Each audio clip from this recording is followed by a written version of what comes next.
ፀሓይ ታሪኽ ዝሸልማ ምብራቕ ፍትሒ ደደቢት ዝሽማ ፀሓይ ዘይትዓርባ ኩሉ ሻዕ ንጎሆ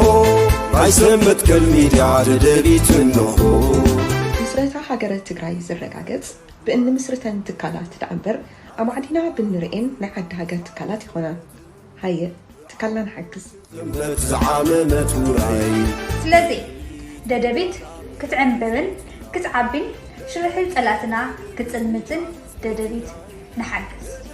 ኣባላት ደደቢት ንኹን ደደቢት ሚድያና ልሳን ህዝብና ደደቢት ቲቪ ብዓወት ክኽምበት ዝዓመመት ውራይ ደደቢት ሚድያና ሚድያ ህዝቢ ትግራይ ደደቢት ሚድያ ህዝቢ ትግራይ ደደቢት ሚድያ ህዝቢ ትግራይ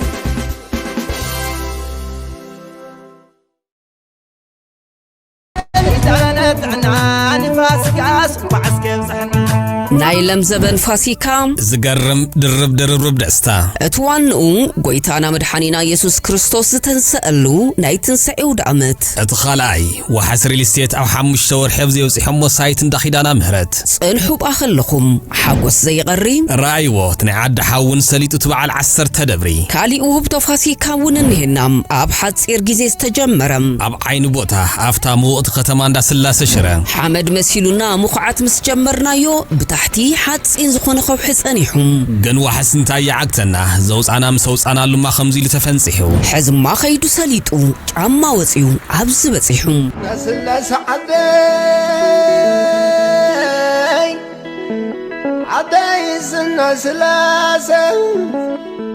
ገነ ኻሊእ ሰርፕራይዝ ኣሎ ካብ ዋሕስ ሪል ስቴት ንመቐለ ሓዊሱ ኣብ ዝተፈላለዩ ከተማታት ትግራይ ዝገርሙ ዓይኒ ቦታታት ወኒኑ ናብ ስራሕ ይኣትሎ እምበር ናይ ድርብ ሓጎሳው ዳመት ስራሕናን ተኣማንነትና ንሪኡ ሰብ ይሻመየሎ ዘይገዛኹም ግዝኡ ቦታ ኸይመልአ ዋሕስ ሪል ስቴት ርሑስ በዓል ትንሳኤ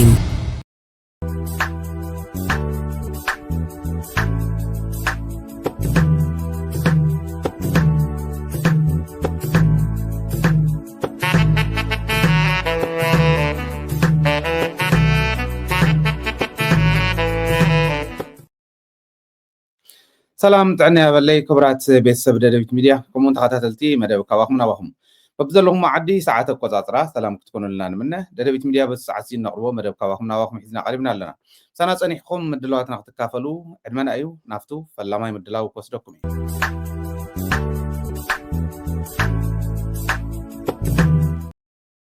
فلا ما يمدلاونا نايلومي ناي إتيو فورم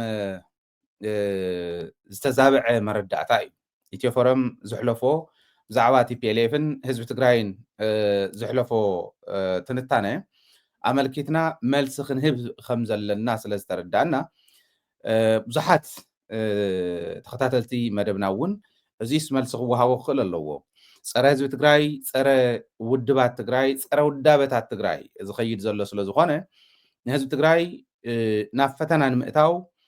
ለይትን ቀትርን ጽዑር ዘለው ናይ ውሽጥን ናይ ደገን ጸላእቲ ዘቀነባበርዎ እዩሞ ደደቢት ሚድያ መልስኽ ትህብሉለኩም ኢሎም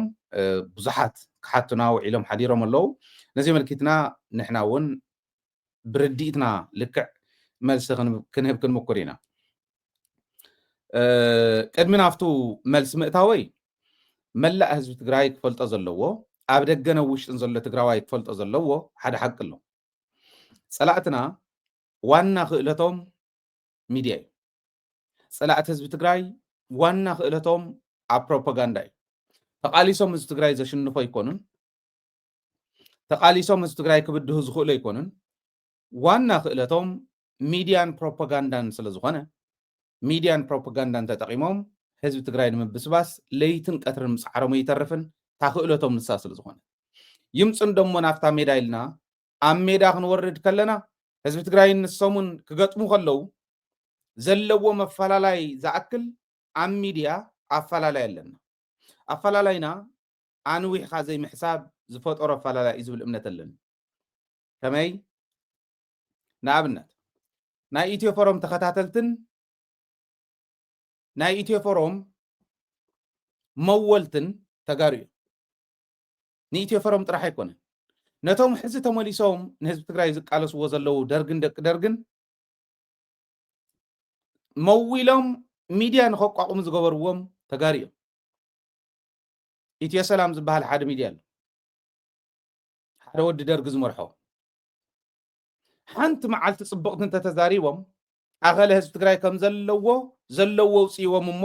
ሚድያ ይተኽሉ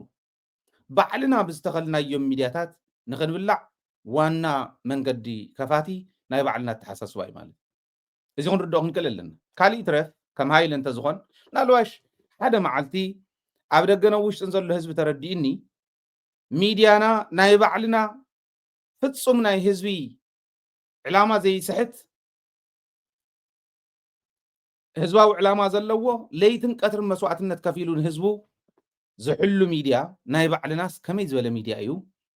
ኢልና ኩልና ንርዳእሉ መንገዲ ክንክተል ከም እንኸውን ሓደ መዓልቲ ኣይጠራጠር ዋና ፀገምና ግን እዚ ኣብቲ ሕሉፍ 27 ዓመት ዝብልዎ ፀላእትና ናብታ ናይ ኢትዮ ፎረም ምእተው ኮነና ኢለ ክንርድኦ ምእንታን ኣብቲ ሕሉፍ ኣብቲ ናይ 27 ዓመት ምስ ምኒልካውያን ተሰሊፎም ዋላ ተጋሩ ኮይኖም ናይ ምኒልክ ናፈቕቲ ኮይኖም ብግጥሚ ድዩ ብደርፊ ድዩ ብኻሊእ ድዩ እንዳሞጎስ ዝፀንሑ ሚድያታት ብቀይሕ ምንጻፍ ተቐቢልና ዘለናን ዘይብልና ነዋፂና ሸሊምና ንሰዶም ደይኮናን ኢና ሃይለ ስለ ህዝቢ ትግራይ ስለ ዝተሓለቐ ደደቢት ሚድያ ናይ ህዝቢ ትግራይ ረብሓ ፍጹም ኣሕሊፈ ይህብን ስለ ዝበለት ፍርቁ በዙ ተሰሊፉ ንስልጣኑ ዝዋቃዕ ዘሎ በዓል ስልጣን እንዳመወሎ ናይ ህዝቢ ባጀት ናብኦም እንዳተመወለ ፀረ ደደቢት ይኽየድ ደደቢት ግን ናይ ህዝቢ ረብሓ ኣሕሊፋት ትህበ ኣይኮነትን እቶም ህዝቢ ትግራይ ገደል ከኣቱ ለይትን ቀትርን ዝሰርሑ ዝነበሩ ዋላ ናይ ተጋሩ ኮይኖም ቅድሚ ሕዝኦም ዝሰርሑ ዝነበሩ ሓንቲ መዓልቲ ምልስተይሎም ከም ዘለዎ ዘለካን ዘይብልካን ኣውፂኻትዎም እሞ ትካሎም ተደላድለሎም ናብ ዘይምለሱሉ ደረጃ ትእትዎም ናህና ፀገም እዚ ክርድኦ ድዩ መብዛሕትኡ ብሓንሳብ እሞ ተመሊስና ናብ መስመርና ደኾን ንኣቱ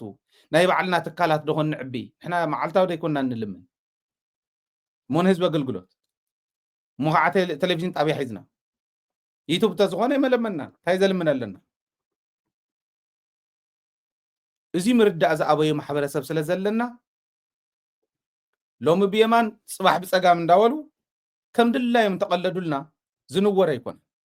ባዕልና መዊልና ዝዕበናዮም ባዕልና ንሕግዞም ባዕልና ከምዚ ዝበለ ጉዳጉድ እናተዛረቡ እንተይተረፈ እንሪኦሎም ስለ ዝኾንና ኣብኡን ስለ ዝረኽቡ ብኩልቲኡ እዮም ዝረኽቡ ንምውሎም ተጋሪኦም ኣባላቶም ተጋሪኦም ሓገዝቶም ተጋሪኦም ከዓ ዝርእዩ ኢሎም ብክልቲኡ እቶት ስለ ዝረኽቡ ከምኡ ገይሮም ፍንጫኻ እናወቕዐ ኩሉ ግዜ እንዳነበዕኻ ክትነብር ዝገብር መደረ ይገብሩ ነውሪ የብሉን ከምኡ እንተገበሩ ንዓኣቶም ንሕና ግን ብናይ ባዕልና ኢና ንሳቐ ዘለና ክብል ደልየ እዚ ብደንብ ንሓዞ ካብኡ ግን ኢትዮ ፎረም መን እዩ ከምዚ ዓይነት ስራሕ ንክሰርሑ ነጊርዎም እቲ ሕዚ ዝገለፅዎ ኢትዮ ፎረም ዝገለፅዎ ናይ መን ሓሳብ እዩ ዝብል ንምግምጋሙ ንመላእ ህዝቢ ትግራይ ይኸብድ ዝብል እምነት የብለይ እንታይ እዮም ኢሎም ኢትዮ ፎረም ዝብል እንተሪኢና ኢትዮ ፎረም ዝሕለፍዎ መረዳእታ ኣብ ናይ መን ሕሊና ዘሎ ኢልና ደሊናስ እንስእኖ ኣይኮነን ብቐሊሉ ንረኽቦ እዩ ንኣብነት እቲ ዋና ዕላማ ናይቲ ኢትዮ ፎረም ዝሕለፍዎ መረዳእታ ትንታነ ሕወሓት ናይ ምፍራስ እዩ ስምን ወርቅን ኣለዎ እቲ ስሙ ትቕንንዒ ትርጉሙ ሕወሓት ምፍራስ እዩ ዝብል ምክንያቱ ናይ ሕወሓት ናይ መሪሕነት ውድቀት ናይ ገለመለ ስለ ዘውሪ ክንከዶ ኢና ሓደ ብሓደ እቲ ወርቁ ግን ህዝቢ ትግራይ ንምብታን ውዳበታቱ ምብታን መጀመርያ ዝብል እዩ ለዚ ህዝቢ ትግራይ ታርጌቱ እቲ ናይ መወዳእታ ታርጌት ናይ ከም ዝበለ ትንታነ ህዝቢ ትግራይ ብዘይ መሪሕነት ንምትራፍ ዝዓለመ እዩ ሕወሓት ክትፈርስ ካልኦት ውዳበታት እውን ክፈርሳ ህዝቢ ትግራይ ብዘይ መሪሕነት ንክተርፍ ድሌት ዘለዎ መነመን እዩ ተም ናይ ደገን ናይ ውሽጥን ፀላእት እዩ ተም ናይ ደገ ፀላእት ፍሉጣት እዩ ተም ናይ ውሽጢ ፀላእት እውን ሕዚ እንዳፈለዩ ከይዶም እዮም መን እዩ ተኸምኡ ዝበለ ሚስጥር ክምግቦም ዝኽእል ንኣብነት ሚስጥር ናይ ህዝቢ ትግራይ ምሽጥር ህወሓት ኣውፂ ዝህብ ዘሎ ባዕሎም እውን ዝነገሩና ጌታቸው ኣብ ናይ ጌታቸው ምስ ጌታቸው ሰፋ ዝገበሮ ጌታቸው ረዳ ምስ ጌታቸው ሰፋቱ ናይ ዩኤምዲ ዝገበሮ ቃለ መሕተት እኹል እዩ ንሕና ይብል ጌታቸው ክንመፃ ኢና ናፍታ ናይ ኢትዮ ፎረም ብደንቢ መሰረቱ ሒዝናዮ ተረዲእናዮ ክንከይድ ምእንታን ኢኹም ዝብል ዘሎ ጌታቸው ዝብል ንሕና እኮ ይብል ናይ ስትራቴጂክ ፀላእን ስትራቴጂክ ፈታውን ዝብል ህወሓት ዝገምገመቶ ሰነድ ኣብ ኢድና እዩ ዘሎ ከምኡ ይብል ልቢ ዘለዎ ትግራዋይ ጌታቸው ረዳ ምስ ጌታቸው ሰፋ ቃለ መሕተት ገይሩ ኢሉ ጥራሕ ይኸድን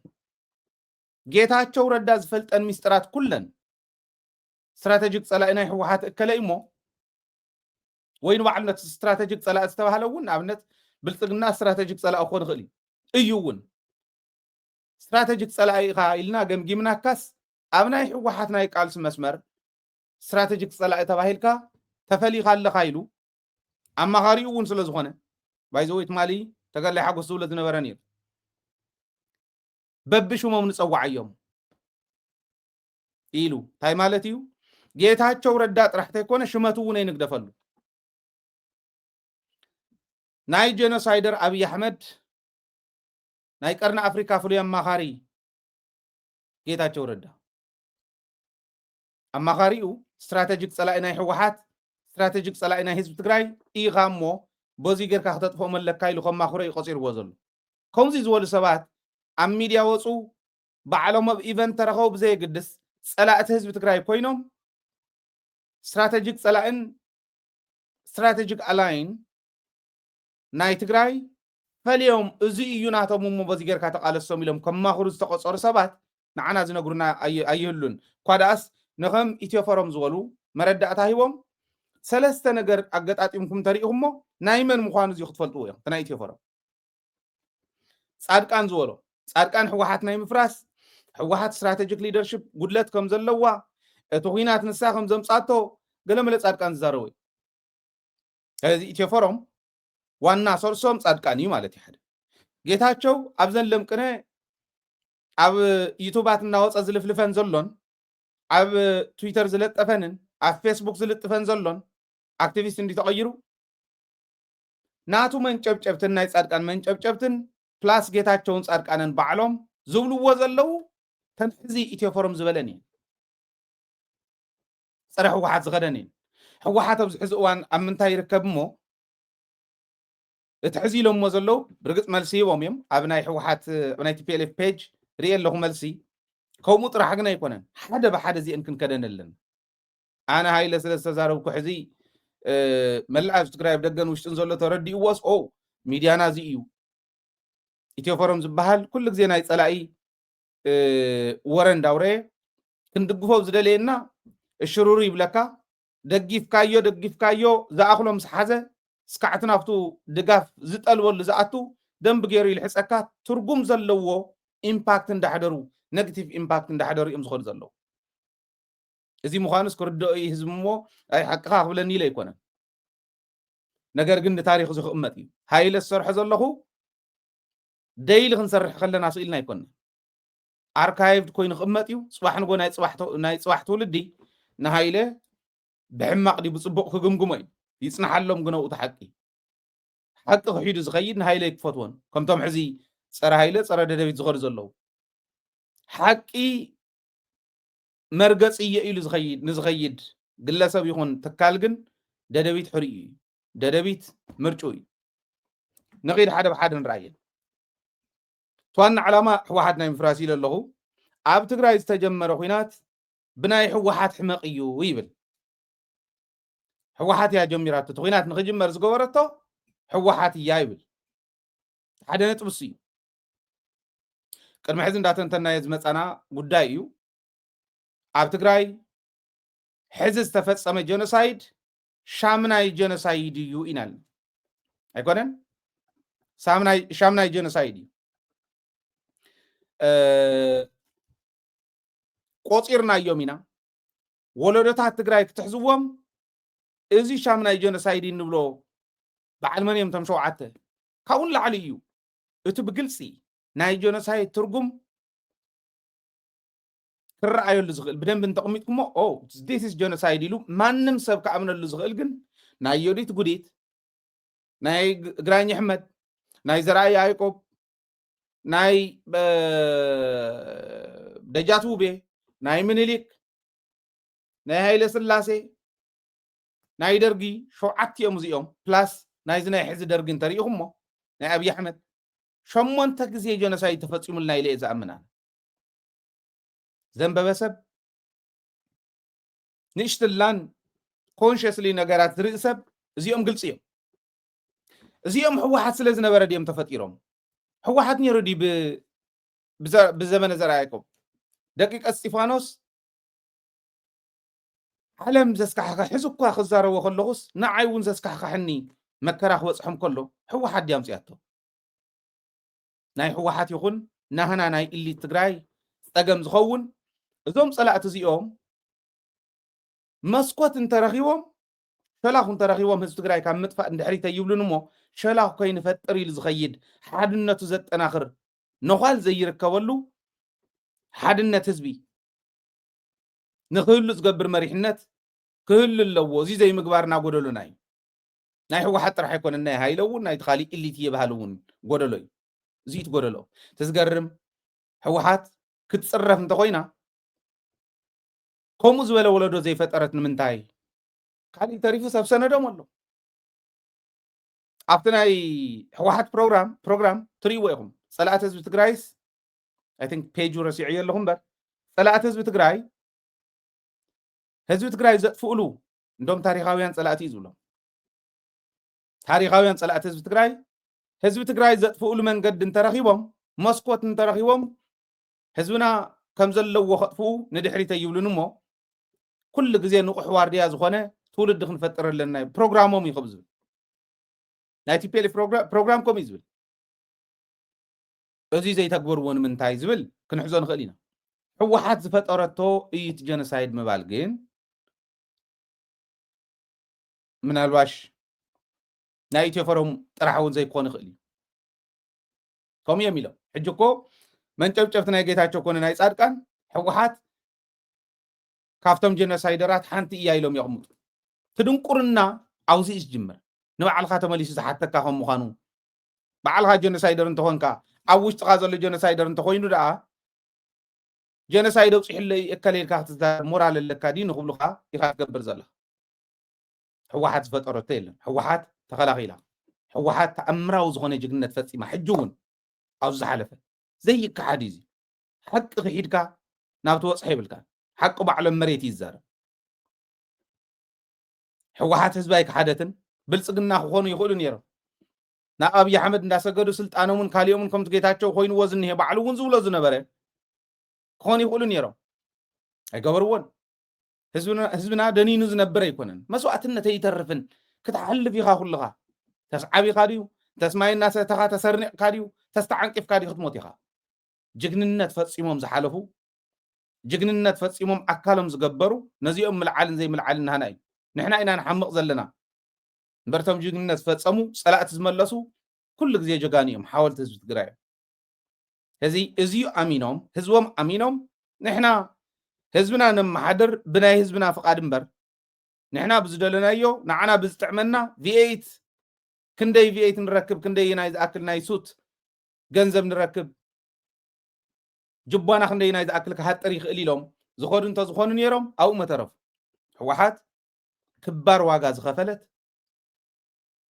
ተኣምራዊ ጅግንነት ከምቲ ቀደም ዘመዝገበት ነቲ ሕዚ ዝነበረ ጀኖሳይድ ኣብ ልዕልና ዝተፈፀመ ሕወሓት ስለ ዝመርሓቶ ኢና ተዓዊትና ምንም ጥርጥር የብሉን ሓደ ግዜ ሓደ ዝኾነ ቆልዓን ብጣዕሚ ንፈትዎ ኣርቲስት ተጋዳላይ ጠርጣራ እውን ይካትዑ ነይሮም ንሕና ካብ ሙሉእ ፅንተት ከምቲ ዳንኤል ክብረት ዝብሎ ዝነበረ ታሪክና ንሕና ክንጠፍእ ንሕናን ታሪክናን ጥራሕ ዘይኮነ ንዓና ዝመስሉ ጎረቤትና እውን ክጠፍኡ ክበሃል ከሎ እዚ ነይሩ ኮድ ዕላማ ንዕኡ ብዘፍፅምኮ እዮም ጀሚሮሞ ንሱ ዘይኮነሎም እንተነኣሰ በቱ ዝሓለፈ መስዋዕቲ ሓሊፉ ሕዚ ተሪፉ ዘሎ ህዝቢ ትግራይ ንክተርፍ መሪሕነት ስለ ዝነበረ ባዕሉ ዝኽየድ ኩናት የለን ክቐብረካ ንዝመፀስ ስልካ ተምልጥ ኣይትኽእል ባይ ዲፎልት ተሰሪሕሉ ፖለቲካሊ ተመሪሑ እዩ ኣብኡ ተወፂሑ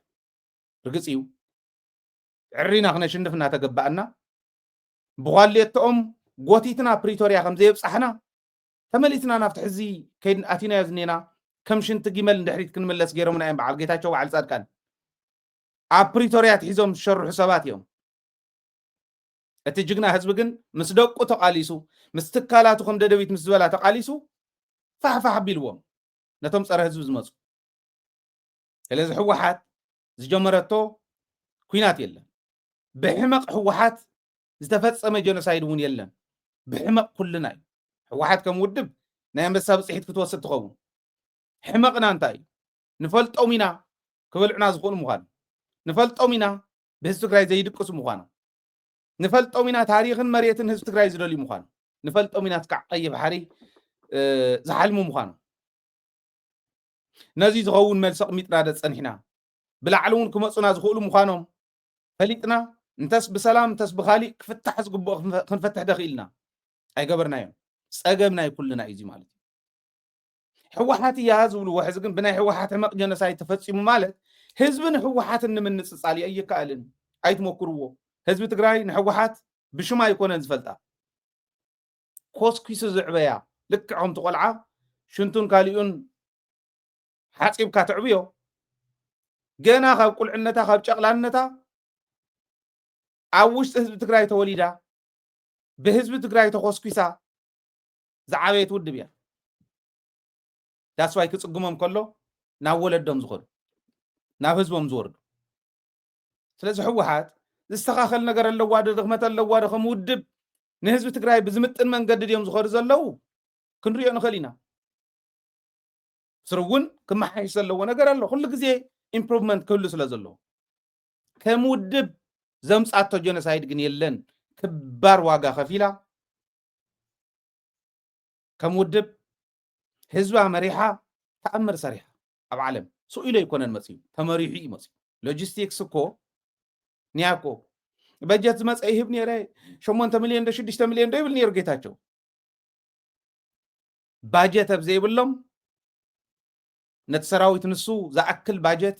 ሎጂስቲክስ ኣደራጅዮም ህዝቦም ስለ ዝኣምኑት ህዝቢ እውን ምስኦም ኮይኑ ተቃሊሱ ደገን ውሽጥን ዘሎ ብፅቡቅ መሪሕነት ሲዒርና ስለ ሰዓርና ኢና ፕሪቶሪያ ከይድና ለሚንና ዘምፃናዮ ወይ ንፅድቂ ዝተተኸበልና ስምምዕነት ኣይኮነን ብቅልፅም ጀጋኒ እዩ መፅኡ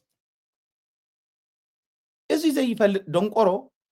ህዝቢ ትግራይን ሕወሓትን ክፈሊ ህዝቢ ትግራይን ሰራዊት ትግራይን ክፈሊ ህዝቢ ትግራይ ሓድነቱ ክበጣጠስ ኣደዳ ፀላእቲ ክኸውን ዝፅዕር ብኢትዮ ፎረም ብሓደ ዩቱብ ስለ ዝሓለፈ ኣይኮነን ሕመቕና ናብኡ እውን ከሁን ቅይሮ ንኽእል ኢና ደደቢት ብሜይንስትሪም እውን ብማሕበራዊ ሚድያ ብዩቱብ እውን ከም ኢትዮ ፎረም ብዩቱብ ካብኡ ንላዕሊ ከዓ ብቴሌቭዥን ብሬድዮ ክኸይድ ምግባር እኮ ይከኣል እዩ ፖለቲካና ክንዱ ዝኣክል ተቐናጀወ ድዩ ይሓስብ ዶ ነቲ ናይ ሚድያ ጥቕሚ ኣለዎም ዶ ርድኢት ኣለዎም ዶ ዝብል እዩ ኣብ ሕቶ ምልክት ክኣቱ ዘለዎ እምበር ክንገብሮ ንኽእል ኮይኑ ክንገብሮ እውን ኢና ምንም ጥርጥር ይብሉ ስለዚ ሕወሓት ዝፈጠረቶ ጀኖሳይድ የለን ህዝቢ ትግራይ ይፈልጦ እዩ ንህዝቢ ትግራይ ካሊእ ተኣምር ክነግር ኢለ ኣይኮነን ሕወሓት ዝመፀ ጀኖሳይድ ተቃሊሳ ክባር ዋጋ ከፊላ ስዒራ እያ ምስ ህዝባ ከይመፅእ ድሕሪ ሕዚ ግን ከምቲ ዘይተጠንቀቕናሉ እንዳሃለና ዝመፀ ክንጥንቀቕ ከም ህዝቢ ሕወሓት ሊድ ክትወስድ ክትክእል ኣለዋ ድሕሪ ሕዚ ከኺደና ይኽእል እዩ ማለት እዩ ብናይ ዶክተር ደብረፅዮን ናይ መሪሕነት ድኽመት ዝመፀ እዩ ኣነ ብጣዕሚ ዝገርመኒ ሓደ ነገር ክነግረኩም ዶክተር ደብረፅዮን ናይቶም ቅድሚኡ ዝነበሩ ኣመራርሓ ተኣኪቡ ፀንሐ ክንዲ እምባ ዝኾን ድኽመት ተቐበለ ሰብ እዩ ሓቂ እውን ባነፍለጠሉ ናይ ባዕሉ ጉድለት ኣለዎ ትኽክል እዩ ኮሙኒኬሽን ጎበዝ ኣይኮነን ግን ከምታ መለስ ዝበላ መዓር ብሓደራ ኣብ መልሓሱ ክተቕምጠሉ ትኽእል ሰብ እዩ ዝበሎ ኣነ እውን ከምእየ ዝኣምን ህዝቡ ክሕደ ይረኣኽዎን ኣብዚኣ እንተተሰውየ እየ ዝሕሾን ህዝቢ ትግራይ ኢሉ መስዋዕትነት ክኸፍል ድሉው ዝኾነ መራሒ ምዃኑ እየ ዝፈልጥ ጎደሎ ኣለዎ ዶ 100 ጎደሎ ክህልዎ ኢኹም ኩልና ዋላ ኣብቲ ሕዚ ዝኒሄ ፀገም ጎደሎ ኣለዎ ዶ ክህልዎ ኢና ይባዕሉ ኣለዎ እውን ኣነ እውን ዝገልፆ ዝነበርኩ ኣሎ ንኣብነት ንፃድቃን ዋና ፈሓስ መፃወድያ ህዝቢ ዝሕለኸሉ መፃወድያ ዝፍሕስ ሰብ ንፕሪቶርያ ተደራደር ኢሉ ምስዳዱ ጌጋ ነይሩ እዚኣ ናይ ደብረፅዮን ጌጋ ክትኮን ትኽእል እያ በዓል ስየ ብርሃ ሰባት መሲሎም ኣትዮም ሸዊዶም እሞ መን ከም ዝነገሮ መን ከም ሪኮመንድ ከም ዝገበሮ ንፈልጥ ኢና ንፈልጦ ኢና ከብዲ ፅሮ ኢልና ዝሓዝናዮም ብዙሓት እዮም ከምኡ ክገብሩ ከለው ክጥርጥር ነይርዎ ፃድቃን ሰራርቸን ምዃኑ ተንኮለኛ ምዃኑ ፀረ ህዝቢ ትግራይ ምዃኑ እንዳፈለጠ ንምንታይ ከምኡ ገይሩ ሓደ ሕቶ ክንሓተት ንኽእል ኢና ንሱ ግን የማእኸል ኣለኹ ሓቋፋይ ዝኾነ ነገር ይሰርሕ ኣለኹ ኢሉ ተላጊፆምሎም መንጎ ህዝቢ ትግራይ እውን ተጎዲኡ ንጌታቸው ዝወዓለሉን ዝሓደረሉን ቦታ ዘይፈልጥ ብጫትን ብመስተን ኣብ መዓልቲ 5 ግዜ 6 ግዜ ዝቀያየር 5 ዓይነት ሰብ ዝኸውን ንዓተ ደራደር ኢሉ ንፕሪቶርያ ምስዳዱ እሞህረፍ ስልጣን ናይ ጌታቸው እንዳፈለጠ እዚ ምግባሩ ጌጋ ነይሩ ካብ ኩልን ላዕሊ ክደራደሩ ዝኽእሉ እንዱባት ብተልእኾ ዝተመከሮ እያታት እንዳሃለውን ኣብ ደገ ከምኡ ምግባሩ ጌጋ ነይሩ እዚኦም ክንቆፅር ንኽእል ኢና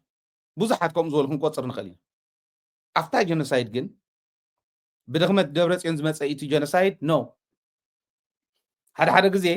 ተሳኢሎም ተመሊሶም ይብለና ሓደ ግዜ ከምዚ ይብለና ሓደ ግዜ እንዳወሉ ሰባት ከንቋሽሽ ይምኩር እዮም ፕሮፓጋንዳ ከመይ ይስራሕ ክልኮም እዮም ገይሮም ኮይኑ እውን እዩ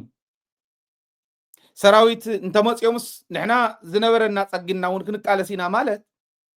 ዘይተደለና ፀኒሕና እስክንዋግኦም ኢና ማለት ኣይኮነ ፕሮፓጋንዳ ዝስራሕ ከመይ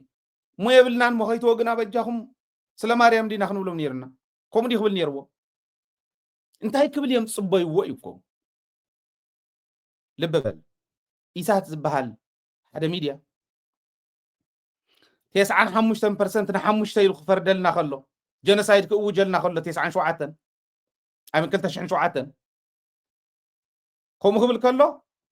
ንዕበል ንኢሳት ሪፖርት ንግበረ ኢልና ኦርጋናይዝ ዝገበርናዮ ሓደ ሰብ ስኢና እኮ ገዲፍናዮ ኢሉ ኣብ ደገ ዘሎ ንዳኣ ክገብሮ ነይሩ ሪፖርት ዶ ገይሮሞ እዮም ከሲሶሞ ድዮም ጀኖሳይድ ይእውጀሎ ኢሎም ኣሜሪካ ዘለው ከሰመሮ ንኢሳት ኣምስተርዳም ዝነበሩ ዝኣው ዘለው ተጋሩ ከሰሞ ዶ ንኢሳት ኣብ ዓዲ ኮይና ኦርጋናይዝ ዝገበርናዮ ኣነ እውን ዝነበር ኩሉ ቲም ንዕበሉ ሪፖርት ንግበሮ ነዙ ሚድያ እዚ ምክንያቱ ከምዚ ይገብረና ኣሎ ኢልና ኦርጋናይዝ ዝገበርናዮ ዝፍርም ሰብ ፒቲሽን ዝፍርም ሰብ ሲኢና ገዲፍናዮ ተረፊዑ ዝነበረ እቶናይ ከምዚ ያበለ ደብረፅዮን እንታይ ጌርካ ንስኻኸ እንታይ ኢልካ ንስኻኸ ክበሃል ከሎ ዜሮ እዩ ፕሮፓጋንዳ ክስራሕ ከሎ ከምኡ ስለ ዝነበረ ኢልዎ ሕና ዘለና ሒድና ክንቃለስ ኢና ተቃሊስና እዮም እውን እኮ ካብ ሰማያት ዝዘነበ ብረት ደሎ ዝነበረ ተፀጊኑ ተጀሚሩ መስዋዕትነት ከፊልና ካብኡን ላዕሊ መማረፂ ስለ ዘይነበረ ተገይሩ ምናልባሽ ምድላው ዶ ክግበር ይከኣል ነይሩ ድሮውን ከም ዝመፀና ሻዕብያ ከም ዝመፀና ምርኣይ ዶ ይከኣል ነይሩ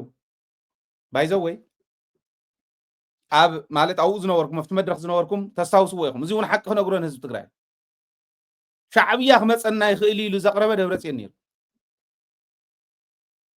ኣይመፀናን ዝበልኩም እንመን ነርኩም እስክገምግሙ በዓልኩም ኣለኹም ዶ በዓል በየነ ክመፀ ይኽእል እንተመፀ እውን ባድመ ገለ ይኽሕዝ ስውዓ ተመሊስና ክንምልሶ ንኽእል ኢና ዝበልኩም እንመን ነርኩም ደብረፅዮን እንታይ ኢሉ ሾ ኣነ ንምንታይ እዩ ዘይዛረቡ እውን ይገርመኒ እዩ ነገሩ ኩሉ ዶ ይወፅእ ኮይኑ መራሒ ስለ ዝኾነ ትዕግስቲ እውን ስለ ዘድሊ ክቐትልዎ ኢሎም በዓል ፃድቃን ከሳድድዎ ከለዉ ኳስ ሓቢእዋ ፀኒሑ ሳላ ዘውፃና እያ የውፅይዋ ንሳው ሳውን ፓርሻል የውፅይዋ መረዳእታ ምስ በፅሓና ንሕና ምስ ወፃና ደደቢት ምስ ወፆ የውፅይዎ እዚ ዶ ትፈልጡ ኢኹም ስሩ ክመፀና ይኽእል ሻዕብያ ኢሉ ኣብቲ ገምጋም ዘቕረበ ንሶ ይነበረን ማእኸላይ ኮሚቴ ሕወሓት ይትፈልጡን ሽዑ ዝነበርኩም በዓል መን እዮም ተቃዊሞሞ ነዚ ሓሳብ እዚ ኣይመፅን ኣይኣቱን ናብ ትግራይ ኣይኣቱን ዝበሉ እንመን እዮም ተባሂሉ እኮ እዩ ተገምጊሙ እኮ እዩ ተገምጊሙ እዩ ባይዘወይ ዘይተረኣየ ኸይመስለኩም ትወዲ I don't know ድሕሪ ሕዚ ዋላ ኣብ ሕወሓት ቦምበር ኮይኑ እውን ፅቡቅ ኮሙኒኬሽን ዝኽእል ሰብ ግበር ናይ ኮሙኒኬሽን ሰብ ይሃልዋ ዛ ውድብ እዚኣ ሕወሓት ተመሪፃ ፕሬዚደንት ተኮይኑ ዝቕፅል እውን ናይ ኮሙኒኬሽን ሰብ ናይ ፕሬዚዳንት ቤት ፅሕፈት ሓላፊ ማንም ኩርኩር ወዲ ኩርኩር ዋላ ኣብ ሶሻል ሚድያ ዝፅሕፉ ዝነበሩ በዓል መብራህቱ ዝበሃሉ ቆልዓ ጉድ ዓዲ ዘፅድፉ ዓዲ ዝሸጡ ምስ ዝመፀ ንፋስ ዝነፍሱ ከምዚኦም ዝበለ ይኮነን ዝኽወን ክእምን ዝኽእል ቋንቋ ዝኽእል ነቲ ውድብ ፕሮግራሙ ዝፈልጦ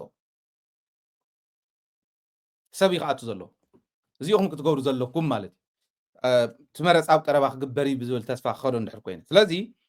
ሕወሓት ዝፈጠረቶ የለን ብድኽመት ደብረፅዮን ተፈጠረ እውን ኣይኮነን ዶክተር ደብረፅዮን ክምስገን ዘለዎ ነጥብታት ክነግረኩም እንታይ ተጀሚሩ ነይሩ ደብረፅዮን ምስ መፀ ኢሚድየትሊ ወየዳ መዓት ፅግዕተኛ ምሁር ስለ ዘሎ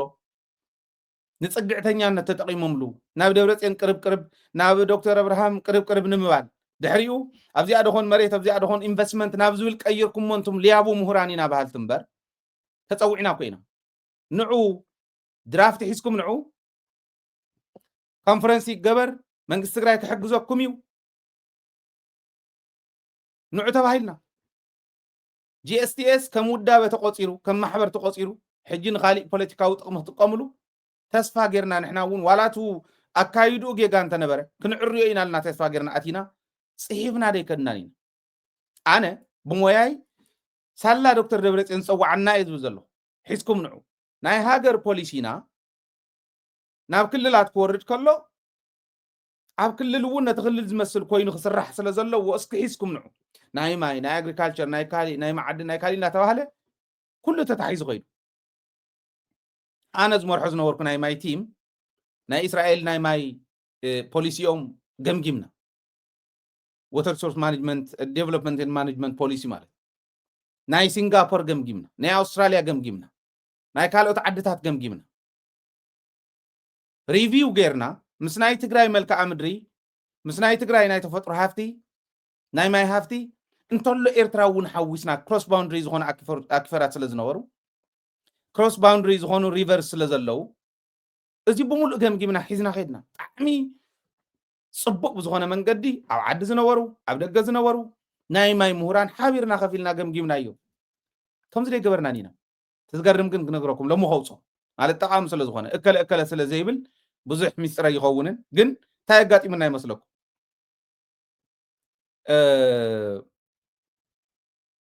GSTS ምስ ተፀውዐት ኮንፈረንስ ምስ ገበርና ሳላ ደብረፅዮን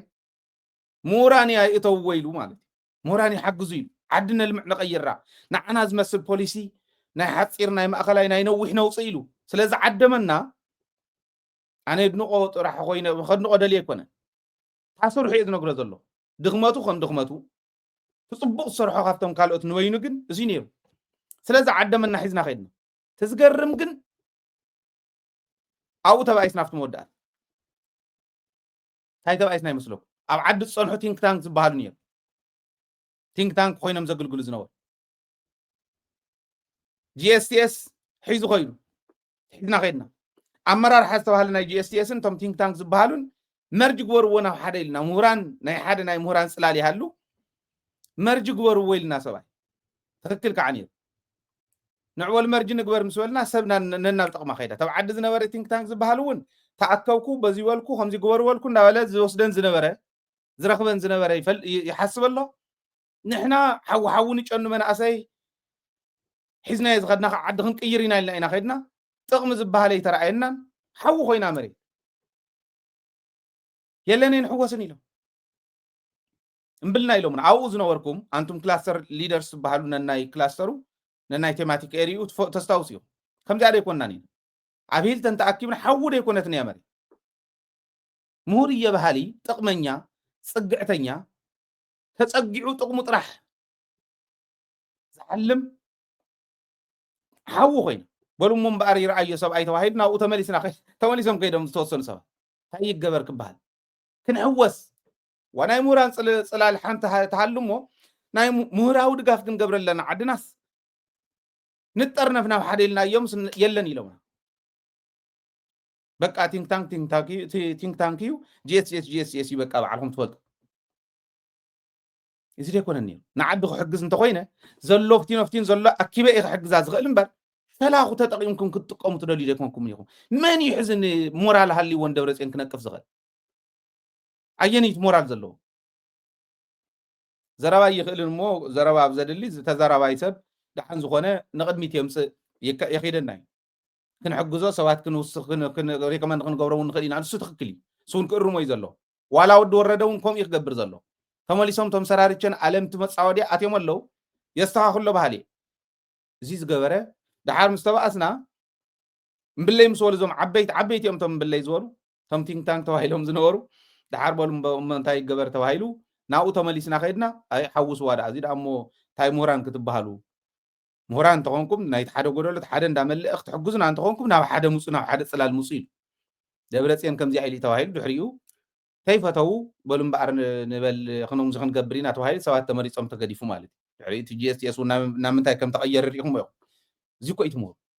ሞራል ሃሊ እኳ ትነቅፍ ንደብረፅዮን ሕዝና ዓስኪ ምሁር እየ ባህሊ ንትግራይ ክጠቅም እየ ባህሊ የለን ማለት ኣይኮነን ኣለው ፐርሰናሊ ኣነ እውን ኣብኡ እየ ዝምደብ ባዕለይ ብውሽጠይ ስለ ዝፈልጣ ኣነ ክንዲ ፅፍሪ ተኣክል ጥቕመ ይደልን ዓደይ ግን ክሕግዝ ህዝበይ ግን ክቕይር ይደሊ እየ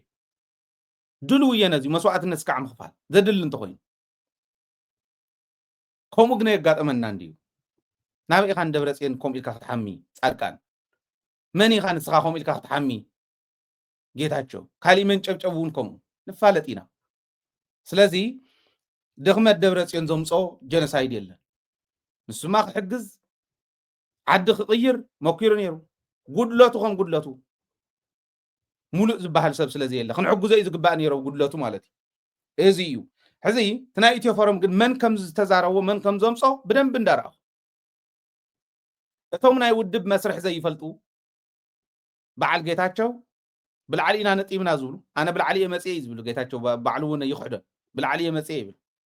ውድብ ከመይ ከም ዝሰርሕ መሪሕነት ከመይ ከም ዝሰርሕ ይፈልጥን ታኒፆ ይመፀን ስኢሉ ድቦላ ዝወደቆ ዕድል እዩ ነይሩ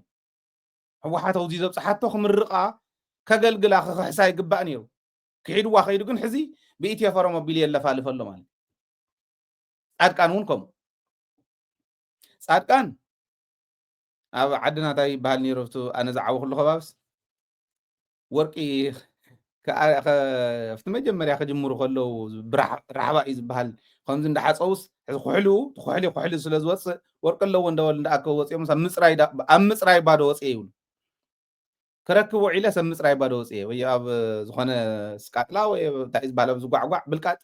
ገለ እንዳኣተኻ እዩ ኩሕልን ወርቅን ዝውዕል ድሕሪኡ ክተፅሪ ከለካ ወርቅን ኩሕልን ክትፈሊ ከለካ ወርቅን ወይዱ እቲ ኩሕልን ወይኒ እዩ ዝኾን ተረኣይ ወስ የብሉን ለካ ኩሕሊ እዮም ክእክቡ ዒሉ ኣብ ምፅራይ ባዶ ወፅአ ከም ዝብልዎ ኣብ መወዳእቶ እርጋኑ ባዶ ዝወፀ ሰብ ይጻድቃን ተቃሊሰ ኢሉ ህዝቢ ትግራይ እንዳሸወደ መፅዩ ኣይተቃለሰ ነፍቲ ሕሉፍ ክብለ ይክእልን ተቃሊሲ እዩ ግን ሽዑ እውን ናይ ተንኮል ነይሩ ንክብል እዩ ዝገብረና ኣነ ከም ወዲ ሎሚ ኣብዚ ኮይነ ክግምግሞ ከለኹ ሰብኣይ ንስልጣኑ ኢሉ ላሕ ዝብል ነይሩ እስካዕ መፈንቅለ መንግስቲ ዝሞከረ እስካዕ ፕሬዚዳንት ናይ ሃገር ናይ ትግራይ ኪድ ንሱዳን ተዘይከድካ ክንከጥፋኣካ እየ ዝበለ ኣብ ዓዲ ኮይኑ ፕሪቶርያ ከይዱ ዓዱ ዝኸሓደ ኣብዚ እንተተለመንኩ ኣብዚ እንተተለመንኩ ከምኡ ዝበለ ክሓዳም የለን ህዝቢ ኢትዮ ፎረም መፂሲ ዓዲ ከፍርስ ኖ ህዝቢ ትግራይ ጢጥን ፊጥን ይጠፍኦ ኢትዮ ፎረም ትማል ካሊእ ሎሚ ካሊእ ክኾን ከሎ ልቢ ግበር ህዝቢ ደገን ውሽጥን ዘለኻ ሚድያ ካ ሓግዝ ካሊእ ሰብ እዩ ተውዚ ንወስኽ ሰብ ከምዚ ዝበለ ክመፀና ከሎ ኣይንፈርስን ሕወሓት ክነፍርሳ እንተኮይንና ባዕልና ኣብ ሙዚየም እቲና ታሪኻ ካሊእ ይቐይር ኪልና ኢና ንቕይር ብምንታይ ብኻርዲ ካብ ወፃኢ የለን ማንም ከፍርሳ ይኽእል ይትረፍ ሕወሓትን ካልኦት ውድባት እውን ክፈርሳ ይንደልየን ባዕልና ኢና ነፍርሰን ክነፍርሰን እንተኮይንና ንህዝቢ ትግራይ ዘየድልያ እንተኮይነን ህዝቢ ትግራይ ብኻርዱ ንስኸይ ኣይተድልይንን ንስኽቐፅል እንዳበለ ዝፈሊ ካርዲ ኣለዎ ዲሞክራሲያዊ ዝኾነት ዓዲ ክንምስርት እንተኮይንና ንስኢት መንገድና ነዚ ከዓ ባዕልና ንናይ ባዕልና ውድባት ንኣኽለን ኢና ኣፍኩም ሓዙ ክበሃሉ እንተኮይኖም ሚድያ ካጠናኽር ናይ ባዕልካ ኣጠናኽር እዚ ይኾን ዘለዎ እቲ ካሊእ እቲ ኩናት ምትራፍ ይከኣል ነይሩ ይብሉ ከመይ ጌርካ እዩ ምትራፍ ዝከኣል ነይሩ ከመይ ጌርካ ምትራፍ ይከኣል ነይሩ ማለት ዋላ ሕዚ እንተተረፍና የጽባሕ ንጎዝ መጽእ ክነትርፎ ንኽእል ደ ነርና ክነናውሕ ንኽእል ደ ነርና ክንዳለ ሃገርና ክንምስርት ንኽእል ደ ነርና ይከኣል ነይሩ ቶም ሕዚ ምትራፍ ይከኣል ነይሩ እዩ ዝብሉ እዮም ግን ፀይቆም ከይተርፍ ዝገበርዎ ንኣብነት ናይ ሳሙራ ዮኑስ ሕዚ ምስ ጌታቸው ተንጠልጢሉ እንዲ ዝኸድሎ ናይ ኣብይ ኣሕመድ ኣማኻሪ ናይ ወታደራዊ ኣማኻሪ ንሪኦም ዘለና በዓል ጻድቃን በዓል ጀቤ ዝገብርዎ ዝነበሩ ቃለ ምሕተት ንሪኦ ነርና ፀረ ህወሓት ዝኸይድ ዝነበረ ንሪኦ ነርና ኣብቲ መወዳእታ እኳ ተፈልዮም ነይሮም እዮም ድሓር ሻዕብያ ከየጥፍኦ ተሓደ ናፍቲ ሃዲሞ ንፈልጦም ኢና ናይ ሳሙራ ዮኑስን ናይ ጌታቸው ሰፋን ባእሲ ደ ይኮነን እዚ ኩሉ ኣብ ኦሮምያ ዝኸይድ ዝነበረ ዓመፅ ፀረ ትግራይ ዝኸይድ ዝነበረ ተንኮል ኣምሓራ ኣብ ኢትዮጵያ መላእ ኢትዮጵያ እንተሎ ፎቋት ዘቁፀሩ በዓል ኣባዱላ ገመዳ ሰባት መሲሎም ንዑ ማሓዘ ይከኣል ነይሩ ሽዑ ኣደብ ክሕዙ ምግባረ ይከኣል ነይሩ ሽዑ ይከኣል ኮ ነይሩ ሓድነቶም ዘፍረሱ ተንኮለኛታት ወራዳታት ስልጣን ዓድኻ ኣብሊዕኻ ህዝብኻ ሓሪድካ ስልጣን ዝርከብ ዝመስሎም ጉዳት የሙና ውዚኦም ፅየሙና ደብረፅዮን ኣይኮነ ሕወሓት ኣይኮነት ሕወሓት ንዕኦም ክትኣሊ ትኽእል ነይራ ሰብ ምቕያር ይከኣል ነይሩ ቅድም ኢሎም ኣብኡ ጎደሎ ኣለዋ ክንብል ንኽእል ኢና ግን ካብ ናይ ሕወሓት ናይ ውድብ ካብ ናይ ደብረፅዮን ከም ግሊ ናይ ሳሙራ ዮኑስ ጉድ ይብእስ ናይ ጻድቃን ጉድ ይብእስ ሰባት ኮይኖም እዚኦም ሕዚ ገንዘብ ሒዞም እንዳመወሉ ብዩቱብ ከፅርፉን ሓንቲ ውድብ ከፅርፉ ዝውዕልሉ ህዝቢ ትግራይ ይሰምዑን ሓደገኛ እዩ ከዓ ሓደገኛነት ተረዲኡ ህዝቢ ዋጋ ከኽፍሎም ክኽእል ኣሎ ኢትዮፈረሙን ዋጋ ክኸፍል ኣሎ ዘየለ ነገር ዘይመርመሩ እዚ ዘይፈልጥዎ ኮይኖም ከይመስለኩም ፈልጥዎ እዮም ስርሖም ንሳ እንድያ መን እንታይ ምዃኑ ይፈልጥዎ እዮም ክህዎም ከለው እዚ ግበሩ ኢሎም እውን እንታይ ተዋሂቦም እንታይ ተቐርቂሩሎም ምዃኑ ይፈልጡ እዮም ዘይፈልጡ ኮይኖም ኣይኮነን ትግራይ ክፈርስ ኣለዎ እታ ውድብ ክትፈርስ ስርሖም እዮም ዝሰርሑ ዘለዉ ሓደገኛ ዝገብሩ ከዓ እዚ ምስትውዓል የድሊ ሚድያካ ምጥንኻር የድሊ ሓድነትካ ምጥንኻር የድሊ ከምዚ ዝበለ ክመፅእ ከሎ እንቱም ሓሰውቲ ኢልካ ምምላስ የድሊ እዚ ክንገብር ኣለና ስለዚ ምትራፍ መተኻእለ ዶ ንኽእል ነርና ኢና ግን ናይ ሕወሓት ጎደሎ ጥራሕ ኣይኮነን ኩልና ኢና ክንንቀፈላ ብፍላይ ቶም ሕዚ ንሕወሓት ከፅርፉ በል ዝብሉ ዘለው ንሶም ክእንደቡ ነይርዎም ሳሞራ ዘብላዓ ዓድስ ተማጆር ሽም ኮይኑ እሞ ከዓ ብደንቢ ጉልበት ዝነበረ ሳላ ሕወሓት እዩ ነይርኮ ሕዚ ሽጓማንኡ ዝጠፍኦ ጓሳ መሲሉ ፈኺሱ ክንቲት ፈኺሶ ሚድያ ክቐርብ ክትርእይዎ ከለኹም ኣብቲ ሽዑ ግዜ ገምግምዎ ሳሙራ ኣብ ሚድያ ቀሪቡ ክዛረብ ከሎ ህዝቢ ትግራይ ከመይ ሰምዖ ህዝቢ ዓለም ከመይ ሰምዑ ነይሩ ኢትዮጵያውያን ከመይ ሰምዕዎ ነይሩ ሕዚ ረኣይዎ ሽጓማንኡ ዝጠፍኦ ጓሳ ይመስል ጨርቂ ሒዚ ዝኸይድ ነፀላ ሒዚ ዝኸይድ ሽጓማን ሒዚ ዝኸይድ ጓሳ ሽል ይብል ሽጓማነ ዘይብሉ ዱላ ዘይብሉ እንተኮይኑ ሽል ዝበለ ግርማ ሞገሱ ዝፈረሰ ኮይኑ ከምኣ ኮይኑ ደርአናዮ እዚኦም እዮም ግን ኣብሊዑማ ክፍለጥ ክኽእል ኣለዎ ሕወሓት ንህዝቢ ትግራይ ሓደጋ እዩ ዝብል እውን ኣለዎ ሕወሓት ንህዝቢ ትግራይ እታ እንኮ መዋፂት መንገዲ እያ ሕዚ መን እቲ ሓደጋ ዘይኮነ ገና ብክልተ እግሮም ኣይኮነ እንታተ ምባል ዘይጀመሩ ውድባት ዲና ክነምፅእ ወይስ ጻድቃን ዝዓይነቱ ሓሪዱ ክበልዓና ንሕድሕደና ከም ወጠጦ እንዳጎተተ ገመድ ኣብ ክሳድና እትዩ ከውዳእና ነይሩ ጻድቃን ማለት ዜር ውፁ ክብለና ከሎ ጉዱ በብግዚኡ እናተቐልዐ ኸዩ የቕንዮም እቶም ተቃለስቲ እቶም ተጋደልቲ ዝነገሩና እቲ ጉዱ ዝነገሩና እንተሎ መፈንቅለ መንግስቲ ዝገበረ በዓል ንሶም ተዝመፁ ዶ ሰባት ምኾንና ይመስለኩም ኣይምኾንና ሕወሓት ሓደጋ ይኮነት ሕወሓት ትግራዋይ ራብዓይ ክፍሊ ኣኽሎ እዩ ካብኡን ላዕሊ ክመሃር የብሉን ዝበሃል ዝነበረ ደቆም ሂሩ ደኳትር ክውንን ዝገበረት ውድብ እያ ሕወሓት ቤት ትምህርቲ የድልዮን ዝበሃል ዝነበረ ዓዲ ህዝቢ 4 ዩኒቨርሲታት ዝኸፈተት ውድብ እያ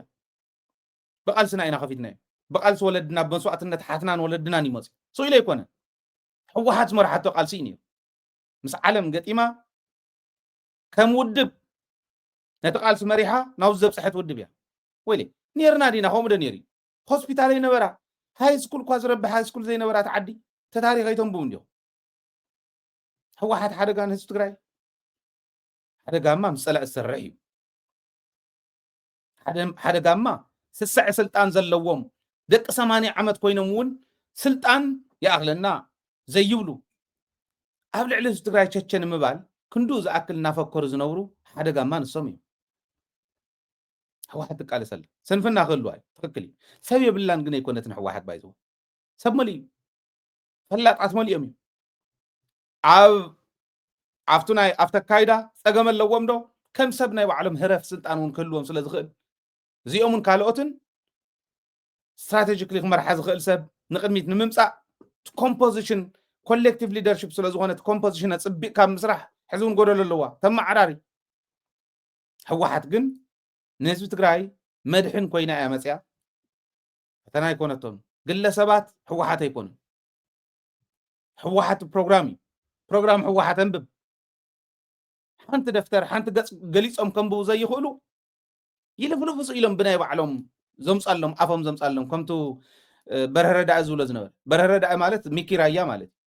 ميكي رايا عند أول برايا شكت زلودي برهردا أي بعد تاريخه خزف زفالكم خلي كمو واحد كم زنال كا هم زنال كاسلة تزاربك حق أخونا يخلين حاسوت ترير كاسلة تزاربك يلا حوحات مدحن هزب تقرأي قوينا مسيا سأجمع تقاتي موا challenge يقاتي موا استاتنا معراري تركب هذا جا هزب تقرأي قنا يكونت فوتو صلاة هزب تقرأي سئلة يدقفن نقح حزبي بوليتيكا ومحبرة سبي زلنا حوحات ولا مستجمع نستاتحشن نقبل كل هزب تقرأي حوحات تأمر سلز خوانت وي بسمايا سلز زنبت يكون ترجمها سلز فلتاي برنامج سلز فلتاي فتحي أب أقرد عرو تاريخ قبل خلّو أب أقرد عرو خوينا خطوسن كلا كوسن خلّو برنامج تتقيمهم أم بيوم ترديهم يوصلون سلزنوري تقارل تسلزنور تقمي نقول له سوات كعشوهم كله قنت برنامج قدي فهم نايب علم يخد اللو زي استها اللو تخكلي إحنا ممكن على سينا تخكلي واحد كنا حدا جاي كنا سجّا يعني هستوري حذي إتا أنكو ودب مس منقصتو كأي قتي ما زلا ودب مس منقصتات ودب ياكن محزو فاتيومنا دي مسلكم نصدق اليوم قد يفهمنا انتنا عتا ناي هو حات مريحنت challenge قبرهم كم زغل سلز فلتي فتو صلاة زي أمنو حكي زي سجم اللوم دقل سبات تقل نستخخلو نقال أصحابنا حق حيزنا حاسد حيز كا شبد عدا يكون حق حيز كا تقالس زيجرنا هنا نستخخلا نغلينا برنامج هو واحد جن مدحين حزب منبر حدا كان حزب يكون حزب تقرأي مسكري برنامج كنا نبوه ونغلينا زي مفلات يدلي كالي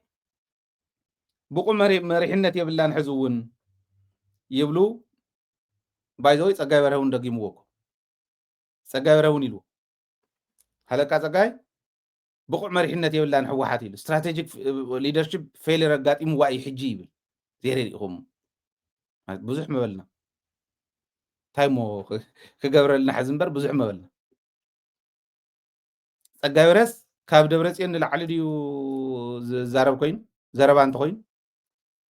كاب دبرس إن العلي دي مريح واحد تعدي تمنى باب سلزنا برا برنامجنا هو حتى هاسا نيرو رسي عمو حيجن سقام قدي فهم زخودو اللو دي اللون خكليو ولا بروفيسورات كوينة دخن دا ياكو وينير أو كونير بروفيسور نيدا زي ما محايا شو برنامج سقام تنيرو بروبوزال حيس كاكوي زغرب كم جيتها بقولنا أوبريشن قبل أي كون نزبها حيس زي ما قرب بروفيسور نيدا زي ما تمرمر الله أوكي دكاتره نديم مبزحته مو نيو حزي يمرامرلو ندير صقم هالي وفت بوليسي استراتيجيك ليدرشيب صقم لو خبلو زخولو جن ناي استراتيجيك ليدرشيب ترجم زفلطون بتلقو بتمكرو استمسكر لهم كون خوللو بعل صقاي بره بعل جيتاچو بعل صادقان ازي خولو يخول كبلا يخول صادقان شيع جزء استقاقية سبي ودكت زرعية سبي استراتيجيك ليدرشيب بقافن بر بتكبر زي اللي سبي كان محز قربنا يوم أخلاتي أبقى سوى نفتني 10 عامت أبريجين سلسته حيالهم زي قرارو قص لا تموليسن خاطر زغبره صادقاني ودق ፖለቲካ መታይ ስትራቴጂክ ሊደርሺፕ ዝነበሮ ስለዚ ነበረ እዩ ኣፍተር ሪጅን ሓር ተመሊሶም ሓየሎም መሊሶም ሒዞም ትፈልጥዎ ኢኹም ነጊርናኩም ኢና እዚ ኣቕሪብና ኢና ኢታማጆር ሹም ኮይኑ ኤርትራ ንክትወረና ንኢትዮጵያ ንክትወራ ዝገበረ ንሱ እዩ እንዳተነገሮ ተኣስረኩም እየ እንዳበለ ንዝነገሮ እንዳኣሰረ زي أنا إيه لو أنا النت بقى قطيت مبالك نديك وماتو إذا أنت زي كوينوس تأمر سرح سوينا بقى ودوقات يوم زي أفتح حزي democratization decentralization اللي زحذا نبعلو السرحة بوتاون تحزي كطريقة تدربيا زلا زيريا بود ورده يلا نحس تاخم ونات بوتا يلا نيتدل نبصرون بقدمه نديستراكشن يا مزيا destabilization and distraction إني أون رينا كيف يلو حوحات كيف الرس حنكا شحيز بليلو ترى فمهرتون قد يفلنا كونسل يلو صريح هو مقلعو تبلع عن حز توررنا يقول له بايدوي مستقاخلنا عاون ما هي لنا اين اقريبنا يا مالي ما هي يكونت انت خاب 30 شح اسكع 75 شح تبل ما هي يكونت النيره مالت مستقاخل يزقرب زلهو تمال زقربنا ييو نالباش نمستواس كخونكم أوزين ديسبلاي جبرامو كريكم زي أين أقربنا نيرنا زي كاب 13 إسكع سو عنها مش شح زوصلو يا ترى بعل موجستافرة بعل دجن قاليهم زيو زي أبليو بدمو زي كون أنت دموزهم كاب 10 شح نلعليو أبي دمزوصهم كاب تايم زلو قام كوميتي مرح نداولون كقلي دم قيم كاون نلعلي زلو كم يوصلوا إذا إنجن داي غير مسلك ما قلنا هلا خطو ترى فمهرت ناي صادقان ترى صادقان ودور رد حدا رازو لزي أدا حدا حيا تلبل قلت افتلو إلكا زي أدا حدا حلنا فرسلنا كنزو ولا قعزنا نعنا مصوعينا تاريخنا مصوعي كون يولون تولو فرسو غنا أقرن تيتخلي زولان إذي كاب علت 24 اسكع علت 30 مقابيت አዲስ አበባ ኸድናዶ ገለ ኸድናዶ ኢሎም ዝቆለዱሉ ከይዶም ገሊኡ እንዳሓትኑ ገሊኡ እንዳኩ ዝቀነየ ሰብ 6000 ናይ ዓራት እንዳበለ እንዳተቀበለ ቀን ኣብዚአን እዮም ቀንዮም 6 መዓልቲአን ኣብዚኣ ቀንዮም ከኩንዚ እንዳወሰዱ ናይ ዓራት እንዳወሰዱ ቀንዮም ድሕሪኡ ንገሊኦም ቀዲሞም ዝኸዱዶ ኣብኡ ዝፀንሑዶ እስካዕ ዕለት 4 ኣብኡ ዝፀንሑ ነይሮም ብናይ ግሎም ጉዳይ على 3 وديهم اسكع على 4 صنيحهم على 5 تمليسهم اتونا يقول لهم زقنيلون او كدنا دوهم زيلنا دو كل رخبنا دو زول زقلدلون نبل عيا اي حزي ابلي موسيدهم ني 5 معلتنا 6 معلت ابلي غدا غدي زي ترخيو افتر درو عرب سقلت كباون نخلتن 3 ساعات تصواويعم تاكيبنا إلهم ني 4 معلت ابل يبلع عيني حزي نحلوا زلنا بزي محلها نحلوا زلنا لحمي باجيت حزب تግራይ بلعنا انت يودعنا يو مصيهم اللهم تلقونا اللهم ينود ورده ناي شعبيه ايده سرح زلو ناي اكل ايده سرح زلو إلهم شمو زصلم وزنورو ناي صادقان فريسكم لنا زولوون صادقان يمولم ስለዚ ነበረ እዩ ናይ ኢንዲፔንደንት ናይ ግዛዕድ እንዳተባሃለ ሕዚ የላን አይክቱልን ተገንዘብ ወሲዶም እዮም ይስተረፈውን ገዛው ትገዚኦም ልዮም አሰፋ ብራውን ተይተረፈው ወሰን ባሕሪ ገዘለው ዚ ገዚኢሎ ካልኦቶም ኮሙ ሒዞም እዮም ሃፋቱም ኮይኖም እዮም ክንሪዮ ኢና ክሕተቱ ልዮም ጽዋሕ ንጎግ ጥርጥር የብሉ ስለዚ ከምዚ ዝበለ ኢኒርታ ምስተኻሉ ነቅሪበ ያለኹ ደሞዝ ተይኮነትስ አበልያ ኔራ ይለለኹ زي تترفنا يتأدقان زيهم ديم استراتيجيك ليدرشيب قاتيم واي حوحات كيلوم بيتي فرم غير مزيرم كزارو دس جيتاچو يترف عد حل ولا عد محضر لي غزا حل ولا نفتي ابصيح مصيل كاون كتاونا زي تقل سبي نالواش مالت بخمنا فحيته سلازقاير عد محلاو يترف مو غزان محلاون زي يخون سبي بعل زيهم ديم استراتيجيك ليدرشيب يبلان حوحات كبلو أنا يزولጽ ካፍቱ ውድብ ዝወለጽኩ ኣነ እየ ካልእ ሰብ የለን ስለዚ ይብሎም የምና አይሰቂሎምን ኢሉ እኮ ተጃሃረ ሰብ ኮይ ዘየሪኹም ካብ ጎደና ሓደ ሰብ ጉቱ ተቢልኩም ወንጽኹም ክንዲ ጌታቸው ምዃነ ይኣብ ቆም ዝበለ ሰብ ኮይ እዚ ግን ኢሎም ኢትዮፎረም ቀጺሎም እቲ ጉባኤ እቲ ናይ መበል 14 ጉባኤ ሕወሓት እውን ብዓብይ ትእዛዝ ጌታቸው ንምጽሓር እዚ ስኢልካ ንተንኮል ዝኣተው ጌታቸው ከም ዘይኮነ ጻድቃን ከም ዘይኮነ ንምፍላጥ ዝእተውዎ እዩ አቢሲያ አዚዝስ ጌታቸውን ጻድቃን ነልዕሉ ለይ ንኽተልዕሉስ ጉባኤ ግበሩ ኢሉ ንሕወሓት እያ ከምኡ ገይርዋ ዝዓይነት ትርጉም ኣሎ እዚ ንተንኮል ዝኣተው እየ ዝብላን ከይፍለጡ መደናገሪት እያ እቲ ጉባኤ እዩ ከመይ ከም ዝመፀ እቲ ጉባኤ ትፈልጥዎ ኢኹም ንጌታቸውን መንጨብጨብቱን ከመይ ገሮም እዮም ስካዕታ ድሮ ጉባኤ ጽኒሖሞም ጉባኤ ንኽትከውን ኮፈሪሞም እዮም ኩሎም በዓል ሰሎሞን ማዓሾ ትእዛዝ ሒዞም ከይዶም ናብ ወረዳታት ከውርዱ ናይ ዞባ መራሕቲ ሒዞም ከይዶም ከ ኣፍታ ድሮ እዮም ክሒዶም ተደዋዊሎም ኣይተዋፀና እንተኣቲና እቲ ጉባኤተኛ ኣየቕፅለናን ስለዚ ስልጣን ክንቅፅል ህዝቢ ትግራይ እንዳደናገርና ክንከይድ ኣይንኣቱ ንበል ተባሂሉ ዝተወሰነሉ ፍቲ ድሮ እዩ በስ ካዕ ድሮ ከይዶም እዮም ሕወሓት እንደም በላሕቲ ምዃኖም ትዕግስተኛታት ምዃኖም ናይ ውድብ ሕግን ደንብን ጥሒሶም እውን እንተኾነ ነውፃሓዮም ናብ ጉባኤ ህዝቢ እቲ ማይ ጸሎት ዝበሃል ህዝቢ ስለ ዝኾነ እቲ ጉባኤ ስለ ዝኾነ ናይታ ውድብ ማይ ጸሎት ዓብኣ ሕርየት ክንርአ ኢና ህዝቢ እቲ ጉባኤተኛ እውን ኣይሕልፎምን ከም ዝበለ ጉድ ኣብኡ ክነፀርጎ ኣለና ኢሎም እታ ጉባኤ ገለ ገይሮም ብቕዓት እዩ ነይሩ ኣብዪ ኣሕመድ ማይ ትገበሩ እኮ ኢልዎ ኣይቅበለኩምን እኮ ኢልዎ ግን ኣስተኻኺሎም እስካዕ ሕዚ ተደገመ ጉባኤ ይረአናን ሒዞም ማዮም ጎታት ዝብሉ ዘለዉ እቶም ፌደራል እውን ንፅዋሕታ ይኾን ሓቢርና ንሪኦ ግን ኣመዓራርዮም ስለ ዝዛዘምዋ ሓሳቡ ስለ ዘውፁ እንተነኣሰ ሕዚ ናይ ሕወሓት ሓሶተ እንታይ ዝበሃል ኣኼባ ብሓሶተ ይወፅ ናይ ሕወሓት ኣኼባ እንታይ ተረኣየን ዝብል ኣጀንዳታቶም ልክዕ ካብ ጉባኤ ዝገበሩሉ ኣዳራሽ ክወፁ ከለዉ ዝወፅእ ዝነበረ ሕጂ የለን በዓል ወዲ ኣባዲ ዘሞ ዝቕልድሉ ዝነበረ ኮይ ናይ ሕወሓት ኣኼባ ኣብ ውሽጢ ኮይኖም እዚ ንገብር ኣለና ይብልዎም እዚ ይገብሩ ኣለዉ እንዳበሉ ይልጥፉ ጉዳጉደ ተረኣየ ነበረ ተነኣስ ሕዚ ማእኸላይ ኮሚቴ ሕወሓትስ ተኣኪቡ ዝብል ትሰምዑ ዶ ናልባሽ ተኣኪቦም ኣለዉ ዝብል ጭሩ ዝብሎ ክህሉ እዩ እንታይ ሰሪሖም እንታይ ተዘራሪቦም ዝብል ግን የለን ተነኣሰ ሕወሓት ዝተዓዊታ እያ እዚዩ ካልኦት እውን ክመሃርሉ ዝግብኦም እዩ ትምህርቲ ክውሰደሉ ዝግብኦ እዩ ዝብል እምነት ኣለኒ እዚ ኢሎም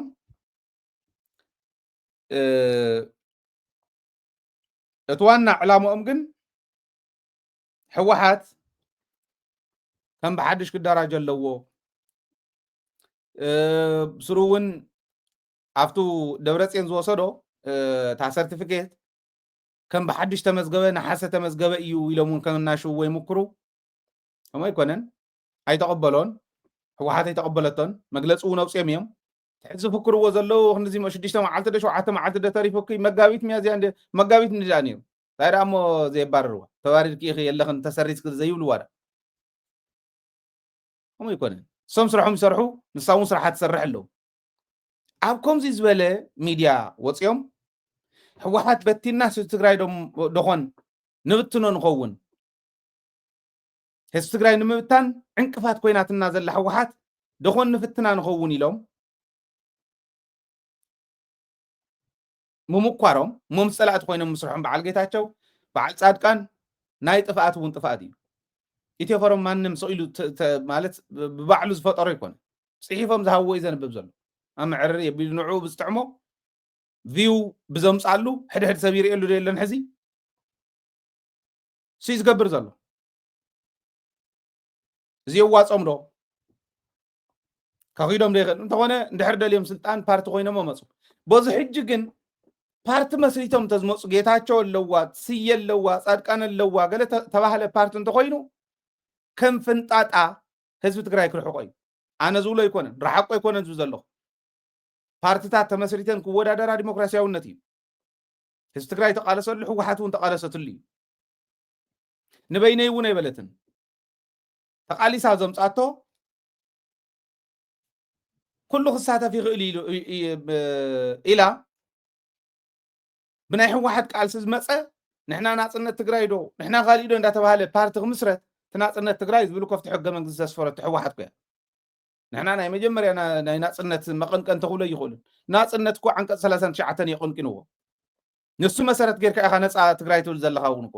ሓደ ሓዲኦም ይሓልሙ ድዮም ብጋህዲኦም ዛረቡ ዘለዉ ዝብል ይጨንቀካ እዩ እዚ እዩ ሕጂ እቲ ኩነታት ትርእይዎ ዘለኹም ኮነ ተባሂሉ ትግራይ ከም ዘይነበረት ንምግባር ትግራይ ንምብስባስ ዋና ዕላማ ፀላእቲ ዝኸይድ ዘሎ እዩ ግን ንሕና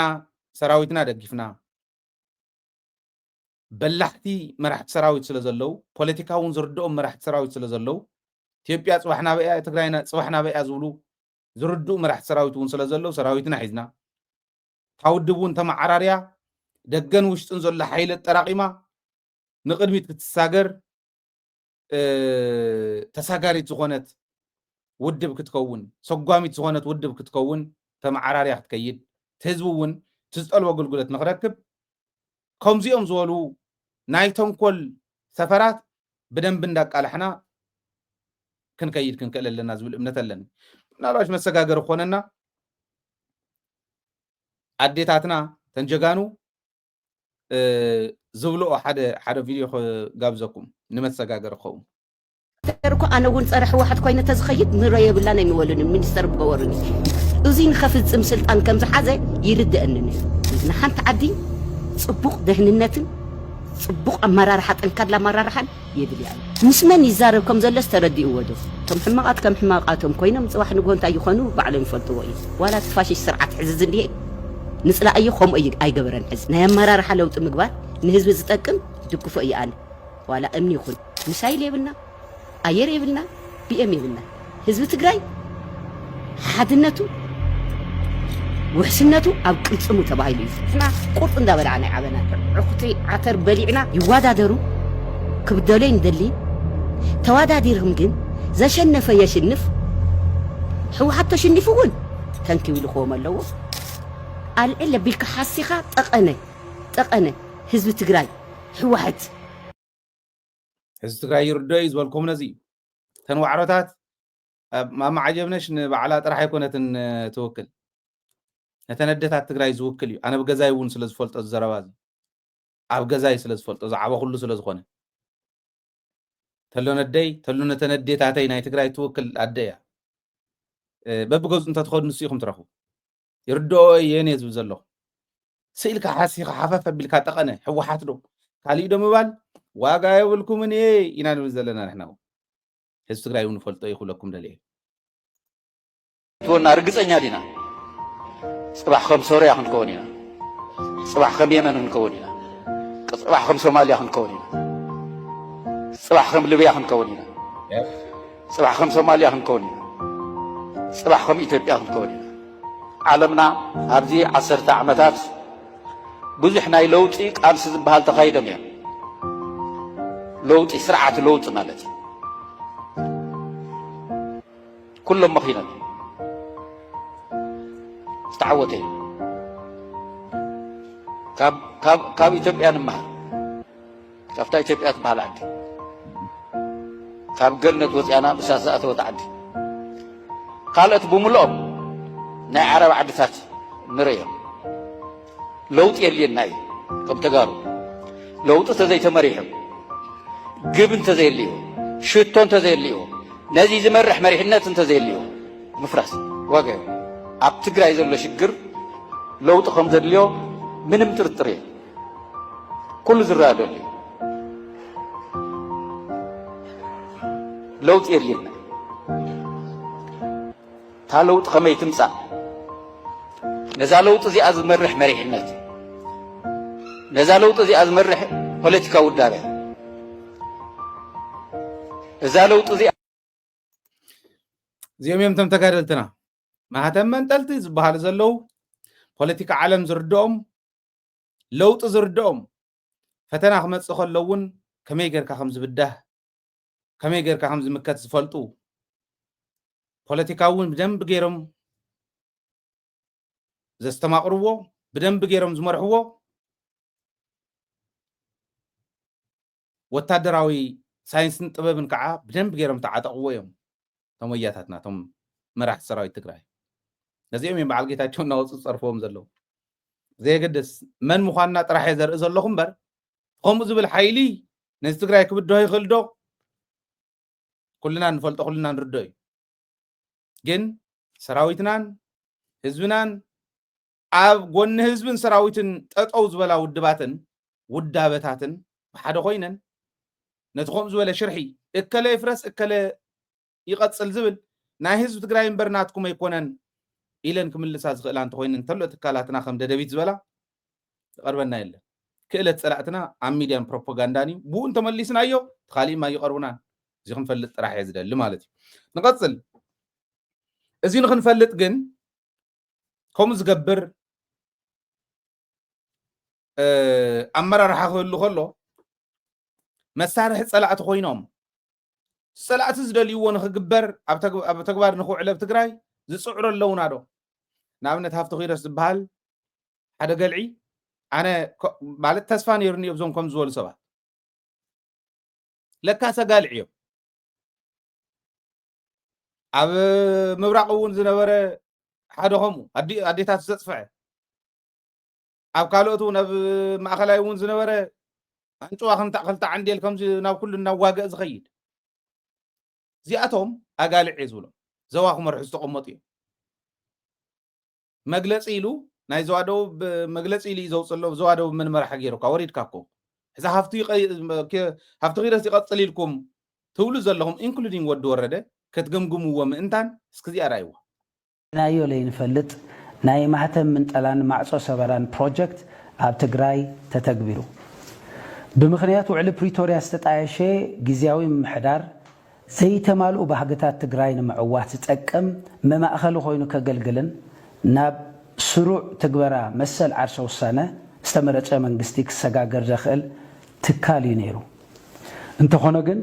زي والكاون ጉጅላውን ረብሓታቱ ቅድመ ህዝቢ ዝሰርዕ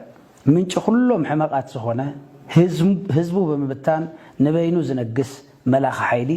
ብሰንኪ ስሑት ስትራቴጂካዊ መሪሕነት ክብሪ ሰራዊትና ኣዋሪዱ ውዕሊ ፕሪቶሪያ ፍሪሱ ዕልዋ መንግስቲ ኣካይድሎ ከም ዘለ ድንቁርና ዘለዎም ሰባት ናብ መሪሕነት ዘምፀት ሕወሓት ኢልኩም ንሕወሓት ክትወቕስዋ እንተኽኢልኩም ክንስማዕ ማዕና ነዚኦም ብሕወሓት እዮም መፅኦም እዚ ሕዝስ ሰብዲ ይግባሃል ትመሪሕነት መግደፍዎ ማዕጾ ሰበራን ምንጠላ ማህተምን ኢልዎ ህዝቢ ትግራይ ይንዕቀና ደ ይብሉን እዮም ሰራዊት ሕጊ ስለ ዘኽበረ ማህተም ምንጠላን ማዕጾ ሰበራን ኢልዎ ብርግጽ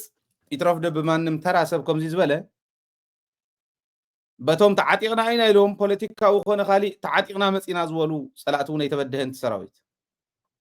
ግን ክብረብ ክንድ መሃብ ነቱ ንሕና ፀየቅናዮ ፖለቲካው ኸይድና ትግራይ እንኳ አስተኻኸል ካልና ኢሎም ክብረብ ክንድ መሃብ ሰራዊት ከመይ ይዋርድዎ ከም ዘለው ራይ በዓል ዚኦም ኣነ ንምንታይ መፅኒሖም ማታደቡ ቢገርመኒ ንምንታይም ኣትዮም ዘየስተኻኽልዎ ዘየኣቱቶም ተመደቡ بعد زيهم زقلدلو نمنتاي دمص ويانه وني انتاي زبحال معرنتي بحال زي حزي نزا هذا ما حزب خاص نزبسابسه خمسي زبل حزي وعلى بريتوريا فاريسي بللو يرداكم دلو انتاي يبلكم زلو نزربا طرح يكون نعايز رداني علم سمعي وعلى بريتوريا تقراي افريسات تنبر اثيوبيا كونت تنزبل اذا نغر لنا زلو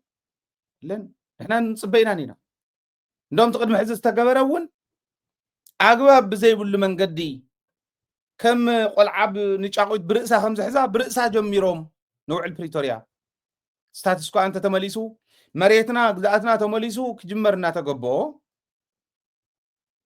بزي كون حيزوم እንዳበልና ብዘለናሉ حلف انترفن تግራይ ጌራ ከተብቅዕ ከላ ብናይ بريتوريا ውዕል መሰረት ፌደራል መንግስት ይሰርሐን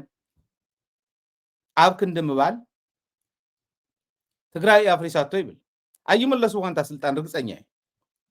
ኣይምለስዋ ከይዳቶም ያበቃ ህዝቢ ትግራይ ነፊግዎም እዩ ነፂግዎም እዩ ውዕል ፕሪቶሪያ ኣፍሪስና ኢና ዓለም ፍለጥ ንሕና ኢና ኣፍሪስና እንተ ተቐጥቀጠት ህዝቢ ትግራይ እውን ባዕሉ ይፈልጥ እዩ ዝብል ዘሎ ትርጉሙ ከምኡ እዩ ከምኡ ጌርኩም ተረድኡ ግዚያዊ ምሕዳር ከይቕፅል ኣፍሪሶሞ ይብል እዩ ነይሩ ይብል ግዚያዊ ምሕዳር ኡደ እኒሄ ጌታቸው ስለ ዝኸደ ስለተቐየረ ብወዲ ወረደስ ግዚያዊ ምሕዳር ፈሪስ እዩ ኣብ መሬት ዘየለ ካብ ሰማይን ናብ መሬት ነጣቢቕ ክሓሶት ከምዚ ዝግበር ዘሎ ኢልካ ንዓለም ምንጋር ዲፕሎማሲ ናይ ትግራይ ንክወድቕ ወየኮ ተወካሊ የብልናን እሞ ህዝብና ሓቢሩ ብውሽጥን ብደገን ዝዝረብ ሓደ ጌርና ክንሰርሕ ኣለና ኣብ ክንዲ ምባል ከምዚኦም ዝበሉ ንጓስነት ንሓልዋ ጊመል ዘይወቕዑ ሰባት ናብ ስልጣን ኣምፅኦም እዮም ተዓዲ ዘበላሽዋ ዘሎ ሚስጥር ናይ ሕወሓትስ ኣብ ኢደ እዩ ዘሎ ይብል ጌታቸው ስትራቴጂክ ፀላእን ስትራቴጂክ ፈታውን ዝበሃል ሕወሓት ገምጊምና ኢና ኣብ ኢደ የሎ ዳት ሚንስ ኣነ መኻር ናይ ኣብይ ኣሕመድ እየ በቃ ኣብ ኢደ ስለ ዘሎ ንዑ ከማኹረ እየ ስትራቴጂክ ፀላእ ተባሂልካ ኣብይ ኣሕመድ ኢሉ ዘለዎን ዘይብሉን ነገር ጠቕሊሉ መፅኡ ትግራይ ንኽወግእ ትግራይ ንኽኹዕት ቦታ ክኸፍተሉ ከምዚኦም ዝበሉ ዕሾኻት ከዓ ውሽጢ ኮይኖም ዓለም ከይትሰምዕያን ትግራይ ዝብል መልእኽቲ ክሕልፉ ሰምዖም ዳ የብሎምን የለን ናይ ደቡብ መራሒ እውን ኣይኮነን እምበር እዚ ገብሩ እዚ ይስራሕ ዘሎ ልብል ኢሉ ንሰምዖ ዋላ ደጋፊ ይኹን ሓዊ ይኹን ሓፍቲ ትኹን ኣግባብ ሓዙ ከዲዕኹም እኹም ህዝቢ ክድዓትኩም ይቅርታ ክበሃለልኩም ተኮይኑ ይቅርታ ኢልኩም ተመለሱ ከም ህዝብኩም ንበሩ ካብ ወፃኢ ግን ክትገብሮ ይትኽእሉን ክበሃሉ ግዜ ብዘይምሃብ እዚኦምን ከምዚኦም ዝበሉ ፀገማት ክፍትሑና ይግድን ይኸውን ክትገብርዎ ኣለኩም ንበይና ክመፃ እዚያ ምእንታን ግዜ ከይነውሓና ቱ ስለ ዝረኣኹሞ ማሕበራዊ ሚድያ እውን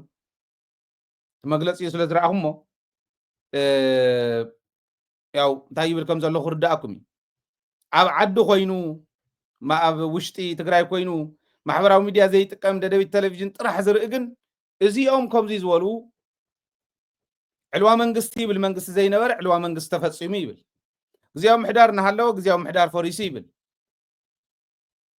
ሕጊ ስለ ዘኽበረ ሰራዊት ማህተም መንጢሉ ማዕፆ ሰይሩ ይብል ሰራዊት ጎነኡ ኣውኒ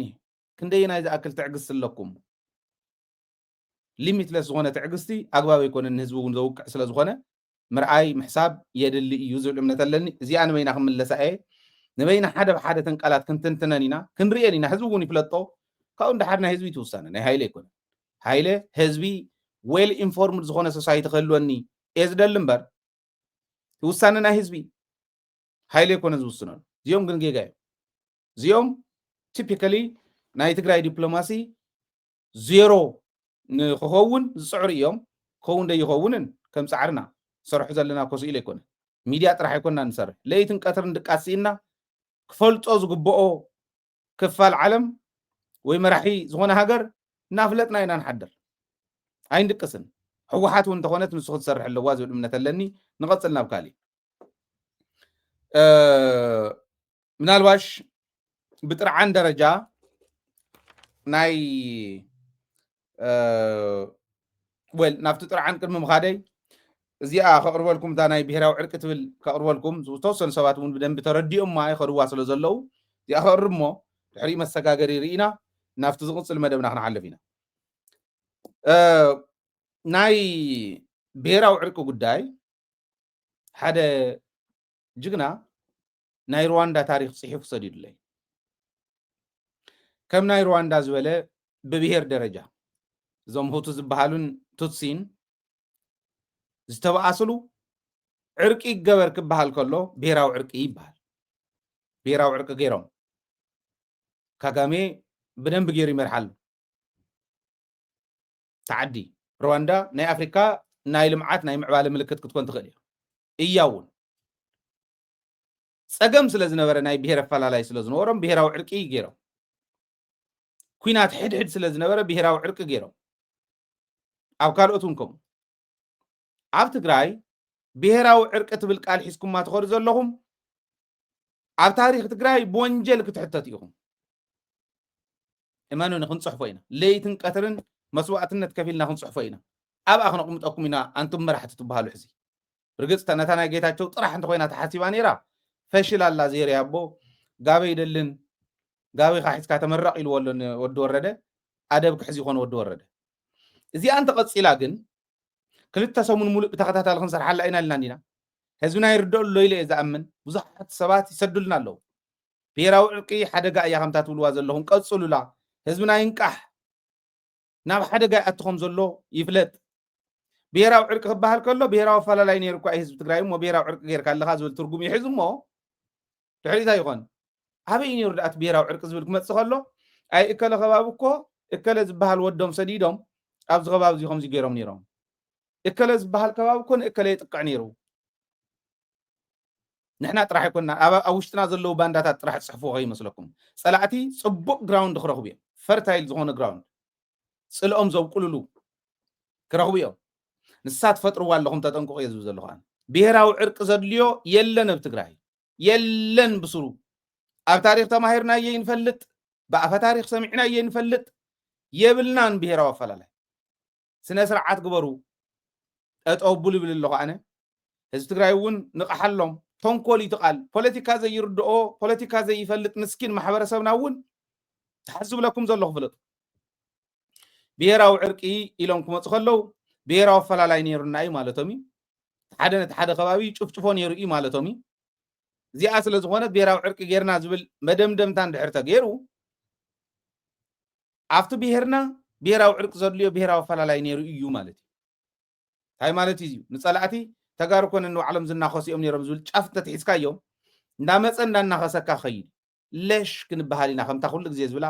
ግጥም ክልተ ኩኩናይ ክትኮን እያ ኣብ ትግራይ ፀገም እዩ ዝመፅእ ዘሎ ብሄራዊ ዕርቂ ክብልኹም ከለው ስነ ስርዓት ንሕና ብሄራዊ ኣፈላላይ የብልና ብሄራዊ ዕርቂ ዝበሃል ንትግራይ የልያ ጌታቸው ምስ ደብረፅዮን ተተባኢሱ ኪዱ ኣብነ ሰላም ኣዕረቕዎ ኪዱ ካልኦት ናይ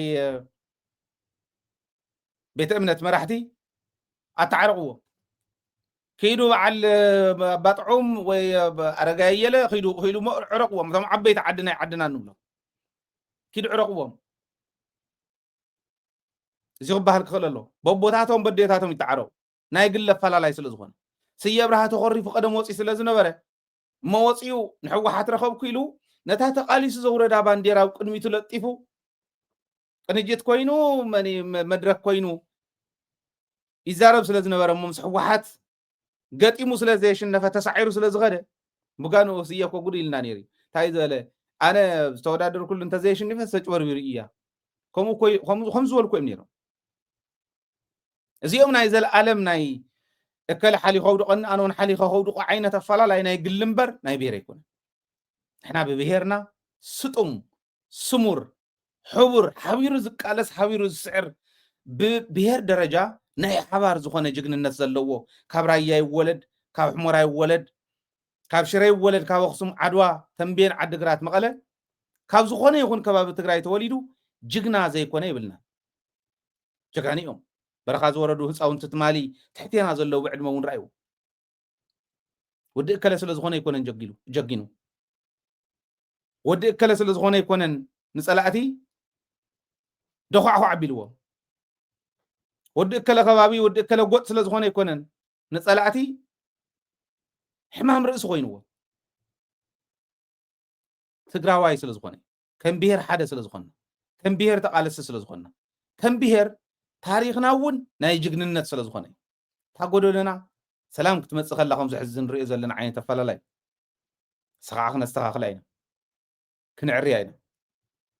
ብኸባቢ ዝበሃል ግን ኣፈላላይ ነይሩና ይፈልጥን ብብሄር ዝበሃል ኣፈላላይ ነይሩና ይፈልጥን ከም ብሄር ኢሮብ ይኹኑ ኩናማ ይኹኑ ትግራይ ይኹን እዚኦም ብሄረሰባት እዚኦም ብብሄረሰብ ደረጃ ኣብ ውሽጢ ብሄር ብብሄረሰብ ደረጃ እውን ፈላላይ ነይሩና ይፈልጥ ንትግራዋይነቶም ንብሄሮም ሕልፊ መስዋዕትነት ዝኸፍሉ እዮም ብሄረሰባት ናይ ትግራይ ከባቢ እውን ከምኡ ስርዓት ግበሩ በልዎ ኣነ ብል ኣለኹ ክልተ ሰሙን ኢና ልና ገና ኢና ሰሙን ይተርፈና ሰሙንን ገለን ይተርፈና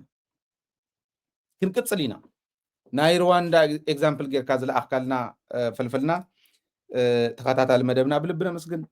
ናይ ብሓቂ ከምኡ ዝበለ ተንታኒ ከምኡ ዝበለ ብቁዕ ረዲኢት ዘለዎ ፅቡቅ ረዲኢት ዘለዎ እዩ ዘድሊ ትግራይ ዝብለለን ስለዚ እታ ብሄራዊ ዕርቂ በዚሑ ወሰድዋ ካሊእ ናይ መምሃራን ናልባሽ ናይ ሰብዓ ካሬ ዝምልከት ቅሬታ ኣብ ትግራይ ትርእይዎ ኣለኹም ንሱ ክነቅርብ ኢና እስኪ መሰጋገር ዝኾነና ናይ ሓደ ጅግና ካዕሪና ንመለስ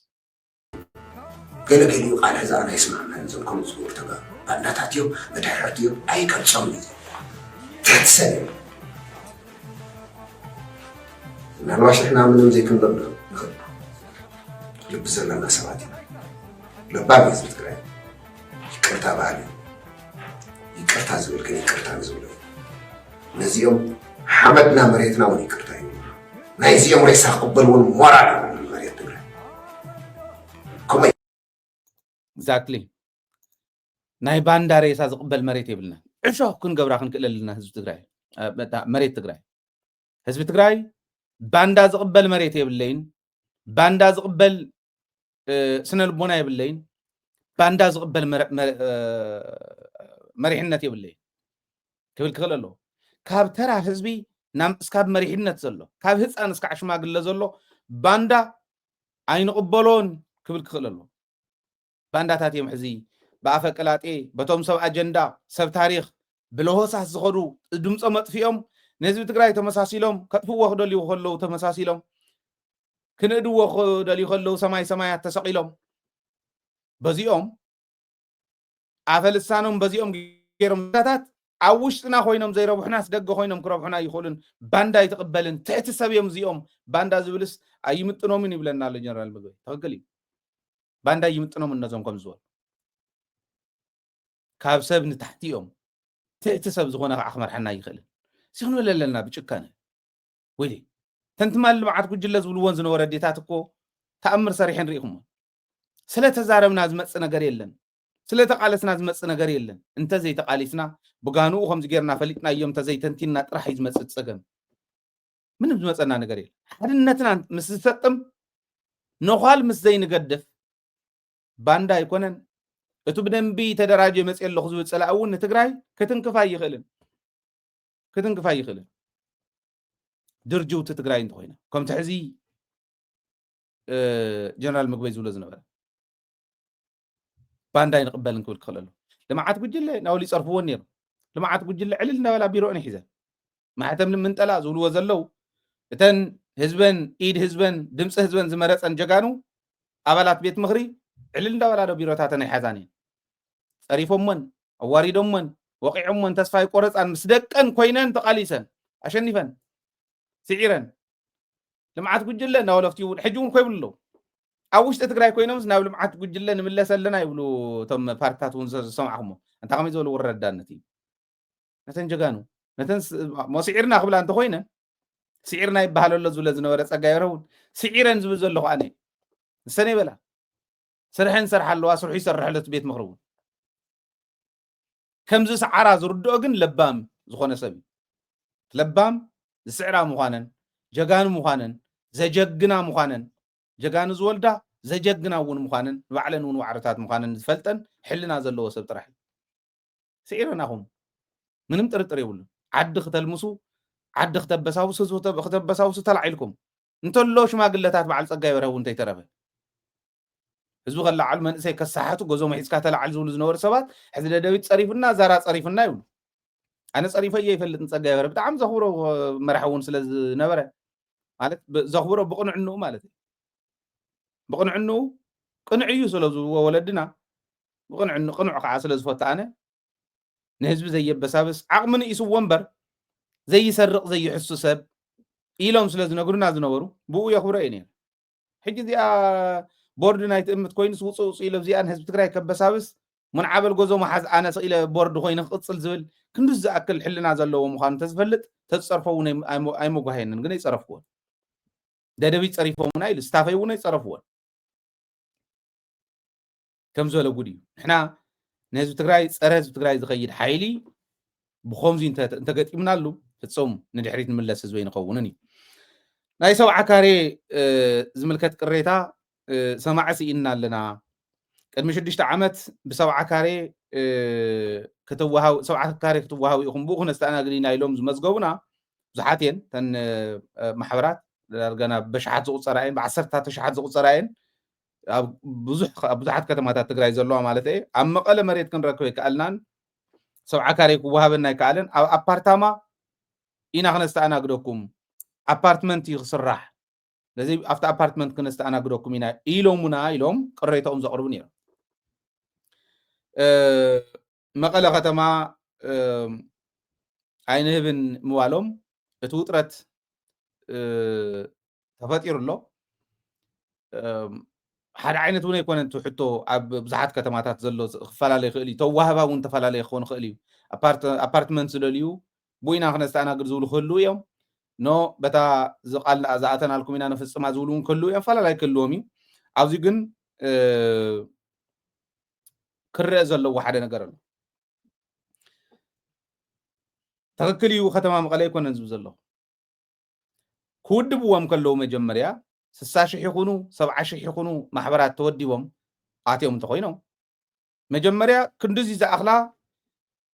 ናይ 70 ካሬ መሬት ኣለዋና ስለዚ ኣብ መቐለ ክንድዚ ዝኣክል ኢኹም ክትውደቡ ትኽእሉ ኢሎም እዮም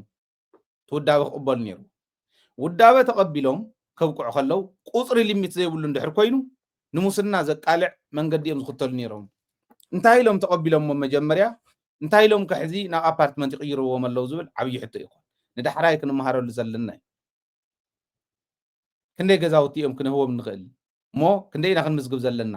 ስለዚ ብዙሓት እንተመፂኦም ናይ ምዝገባ ክራይቴርያ ጌርካ እዚኦም መዝጊብና ኣለና በዚ ክራይቴርያ እዚኦም ግን መዝገብና እዮም ኣብ ቀጻሊ እንተ 70 ካሬ እንተ ኣፓርትመንት ጌርና ክንፅውዕ ከለና ክትመፁ ተባሂሎም ክምለሱ ነይርዎም ዓቕሙኻ ርኢኻ እዩ ዝፅዋዕ ነይሩ ማለት እየ መጀመርያ እዚ ክግበር ነይርዎ እዚ ኣይገበሩን ስለዚ እቲ ፀገም ናይ መሪሕነት እዩ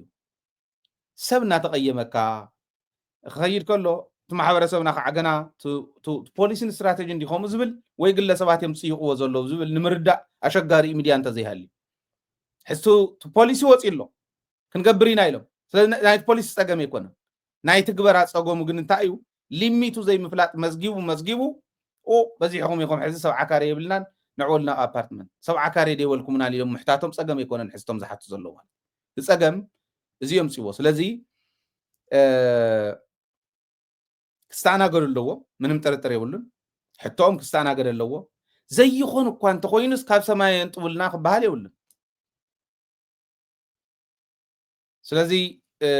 እቶም ኣመራርሓ ናይ መቐለ ኣብ ካልኦት ከተማታት ዘለኹም ተመክሮ ውሰድሉ ተመዝገበ ማሕበር እንተኮይኑ ክትምዝግብዎ ከለኹም እቲ ሊሚት ዝቕመጥ እምበር ምስ መዝገብኩምዎ ድሓን ዋዕለይ ይበሃል ሲቱ ናይ ሰናይ ምሕዳር ፀገም ዘምፅእ ይናደድ ይጠፍኣና ይኸይድ ይጠፍእ ስዑዲ ኣቱ ወይ ባሕሪ ይውሕጦ ሰብ ኢኻ ትስእን ዘለኻ ሰብ እዩ ተዓብዪ ሃፍቲ ወይ ይቕየም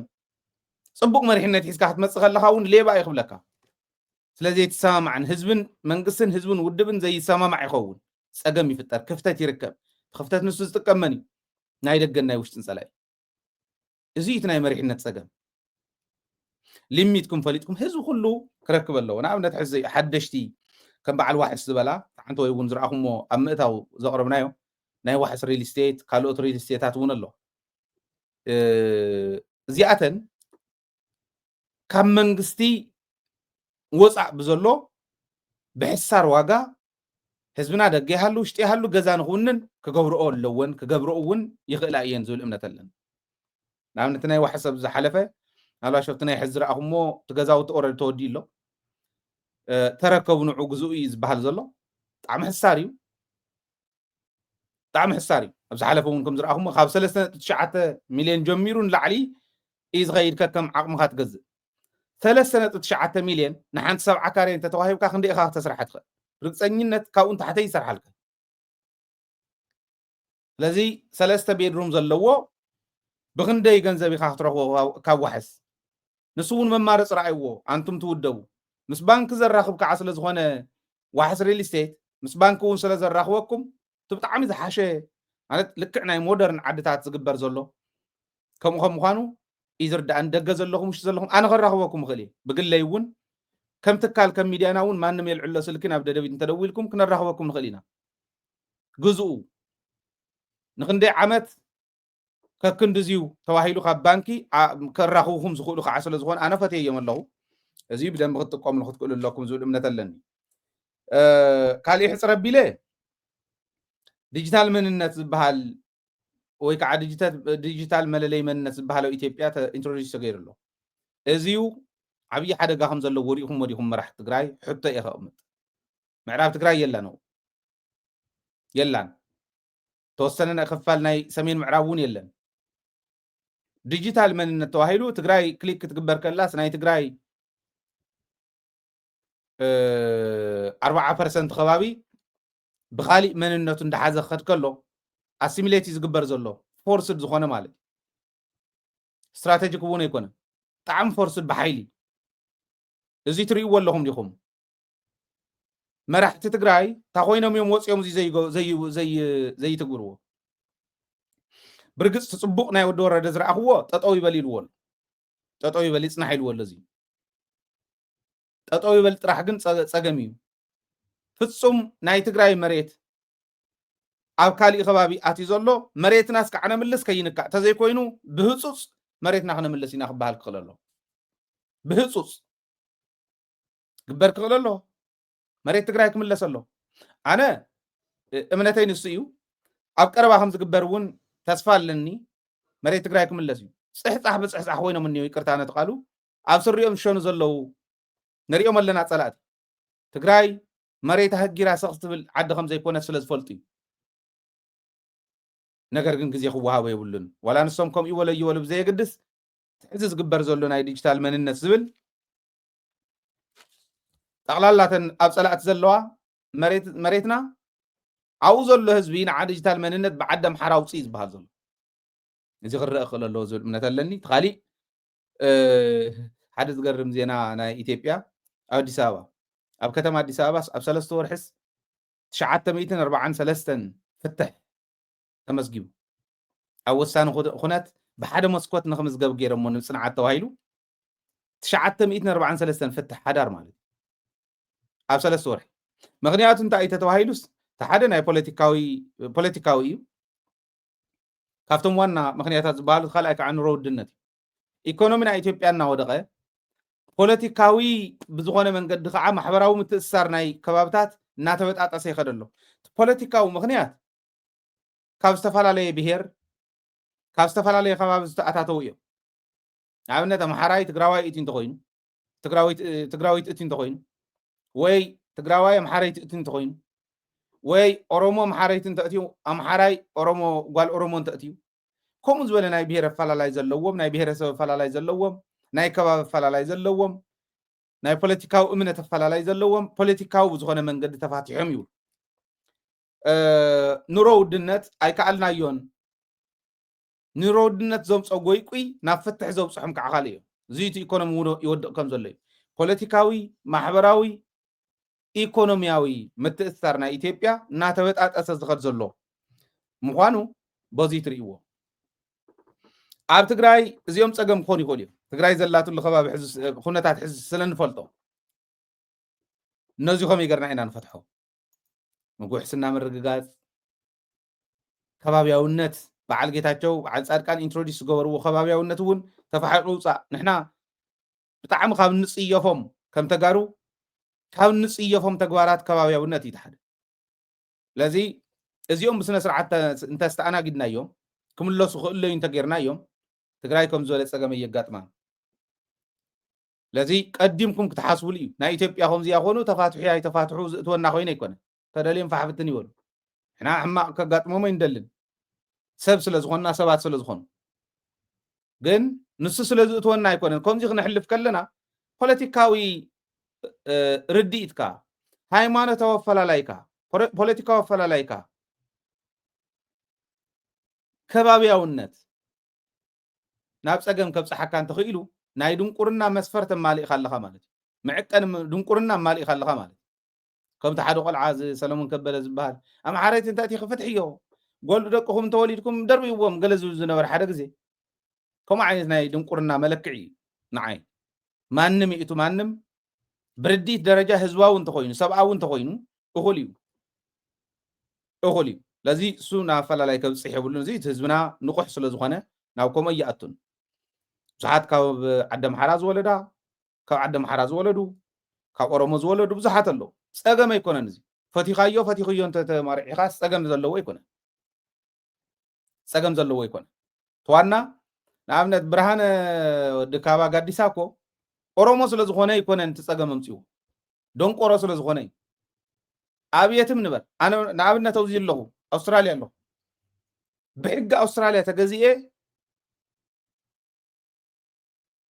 منغست أستراليا زوجو بوليسين استراتيجي تكبيرة إزغير أنصار نسو خيرة كلن أي كلن عاوزي استولد تجارو سلزخونو مراحت الله ومراحة ولا ناي بوليتيكا ومراحة زلوا تجارون الله عاوزي تولدو سلازي متجار سلزخونو خمس جيرم نخب بحاله بحقي حقن مسارة جيركا حزب خاطر قلقل قنوع مقلقلي بقنعنا بعق من زوله كل زين زي كون تهون كاس أجمع يقول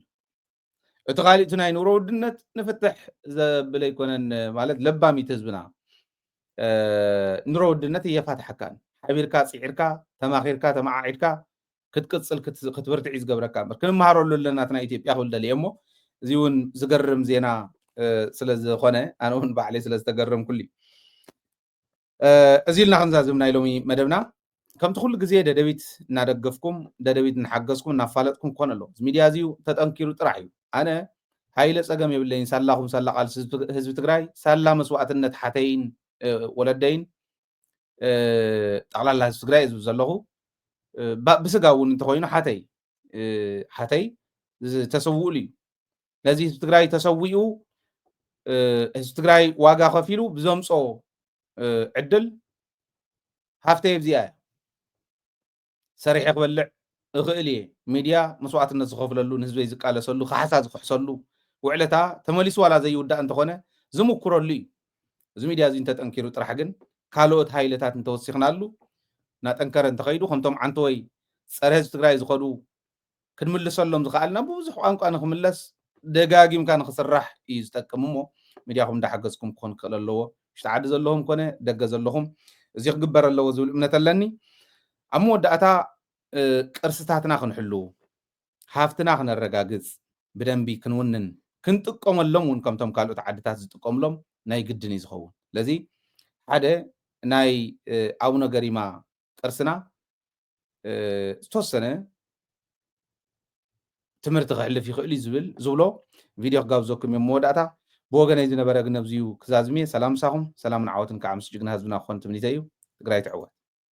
وفلط أيبولن زجازيفت انتاوي قدام لعل شحن 500 عامتات ولدنا هوتم كفيلم زصنحو ورقاوي حدقتات نعو زمتن موزيم يبولن نزو ورقاو زخونه قرسي كوحس زخيل مقمط ون يولن زقدام زحبرتاسب زعنقو حدق حيزو نابرو ايتلوطن زوم صقمات زتحساسبوم أبوتات قدام أو نجريما نزوم صقمات فتح نخرغبو قريصهم تلعيلهم بعلت 29 مقابيت كلتا شحن 10 أمت مهرت حدر الزين وعلا أبعلو أفتت انتاوي قدام أو نجريما أداليوم كاب بيرو تريزم كاب من محدار ورد عدوان كتو عدوان كاب يونيفرسيتات تجراي تمرامرتن صحافتن تاريخ تكالات امنتن عبيت عدن وزت ترخبلو وعلا تخايدو أبز الرزين وعلا أبتنتاوي قدام أو نقريما مسرس قبره كلتا عبيتي مسنعتاو صحفات بمهوران يونيفرسيتي زقربن تخون بممهرن تمارامارن تاريخ ممهر ملورقون صفي حساباتن مرداتاتاتن قريبيو أما وداتا زتنتاوي قدام أو نقريما بزقبا أوشت عدن وصاً ناي مفلاء سرحاتي كم زي تسرحلون نزقدام زمتن مسرة المعات كم سرقيان كالوتن زبولو زي تمالئ مخوانون نزوم ورقاوي حدقتات زمتن موزيمن مقامتك ارستاتن زي اللي مخوانو ቱሪስት ውሽጢ ዓድን ወፃን ክንድት ዝድለ ዘይጉብንይዎ ምዃኖሙን ብኡልክዕ ድማ እቲ ገዳም ኮነ እቲ ሕብረተሰብ ተረባሓይ ከም ዘይኮነን ካልኦትን ብሰፊሑ ምርዳእ ተገይርሉ እዩ ድሕሪ ምዝራብ እዞም ፀገማት ብምቕራፍ እዚ ጥንታዊ ገዳም ኣውነ ገሪማ ኣብ ዩኔስኮ ንምምዝጋብ ዘኽእል ዝተቐመጡ መመዘኒ ነጥብታት ዘማልእ ገዳም ስለ ዝኾነ እቶም ፀገማት ተረባሪብና ብምቕራፍ ገዳም ኣውነ ገሪማ ናብ ዩኔስኮ ንምምዝጋብ ስራሓት ምክያድ ከም ዘድሊ ምጅማር ከም ዘድሊ ምርድዳእ ተገይሩ እዩ እዚ ድሕሪ ምድምዳም ሓደ ዓብዪ ኮሚቴ ብሓላፊ ቢሮ ቱሪዝም ክልል ትግራይ ዶክተር ኣጽብሃ ዝምራሕ ካብ ኣኽሱም ዩኒቨርሲቲ ካብ ምምሕዳር ከተማ ዓድዋን ወረዳ ዓድዋን ካብ ዞባ ቤተ ክህነት ካብ ወረዳ ቤተ ክህነት ካብ ገዳም ኣውነ ገሪማ ካልኦት ኣገደስቲ ዝበሃሉ ሰባትን ዝሓወሰ ዓብዪ ኮሚቴ ተጣይሹ እዩ እዚ ኮሚቴ ኣብ ቀረባ ትልሚ ብምድላው ነዚ ትልሚ ዘፍጽሙ ንኡሳን ቴክኒካል ኮሚቴታት ብምውቃር ናብ ተግባር ከኣቱ እዩ ስለዚ ኩልኹም ኣብ መላእ ዓለም እትርከቡ ትካላት ትምህርቲ ምሁራትን ተመራመርትን ተወለድትን ፈተውትን መእመናንን ኩልኹም ሰብ ሃፍትን ጥንታዊ ገዳም ኣውነ ገሪማ ዘለዎ ፀገማት ብምቕራፍ ማእኸል ስሕበት ቱሪዝም ንምግባርን ናብ ዩኔስኮ ንምምዝጋብን ናይ ዓለም ሃፍትን ምግባርን ብገንዘብኩም ብጉልበትኩም ብፍልጠትኩምን ናይ ባዕልኹም ልዕል ግደ ክትፃወቱን በረከት ኣውነ ገሪማ ክትቋደሱን ይጽውዕ ኣቦታት ገዳም ኣውነ ገሪማ ወረዳ ዓድዋ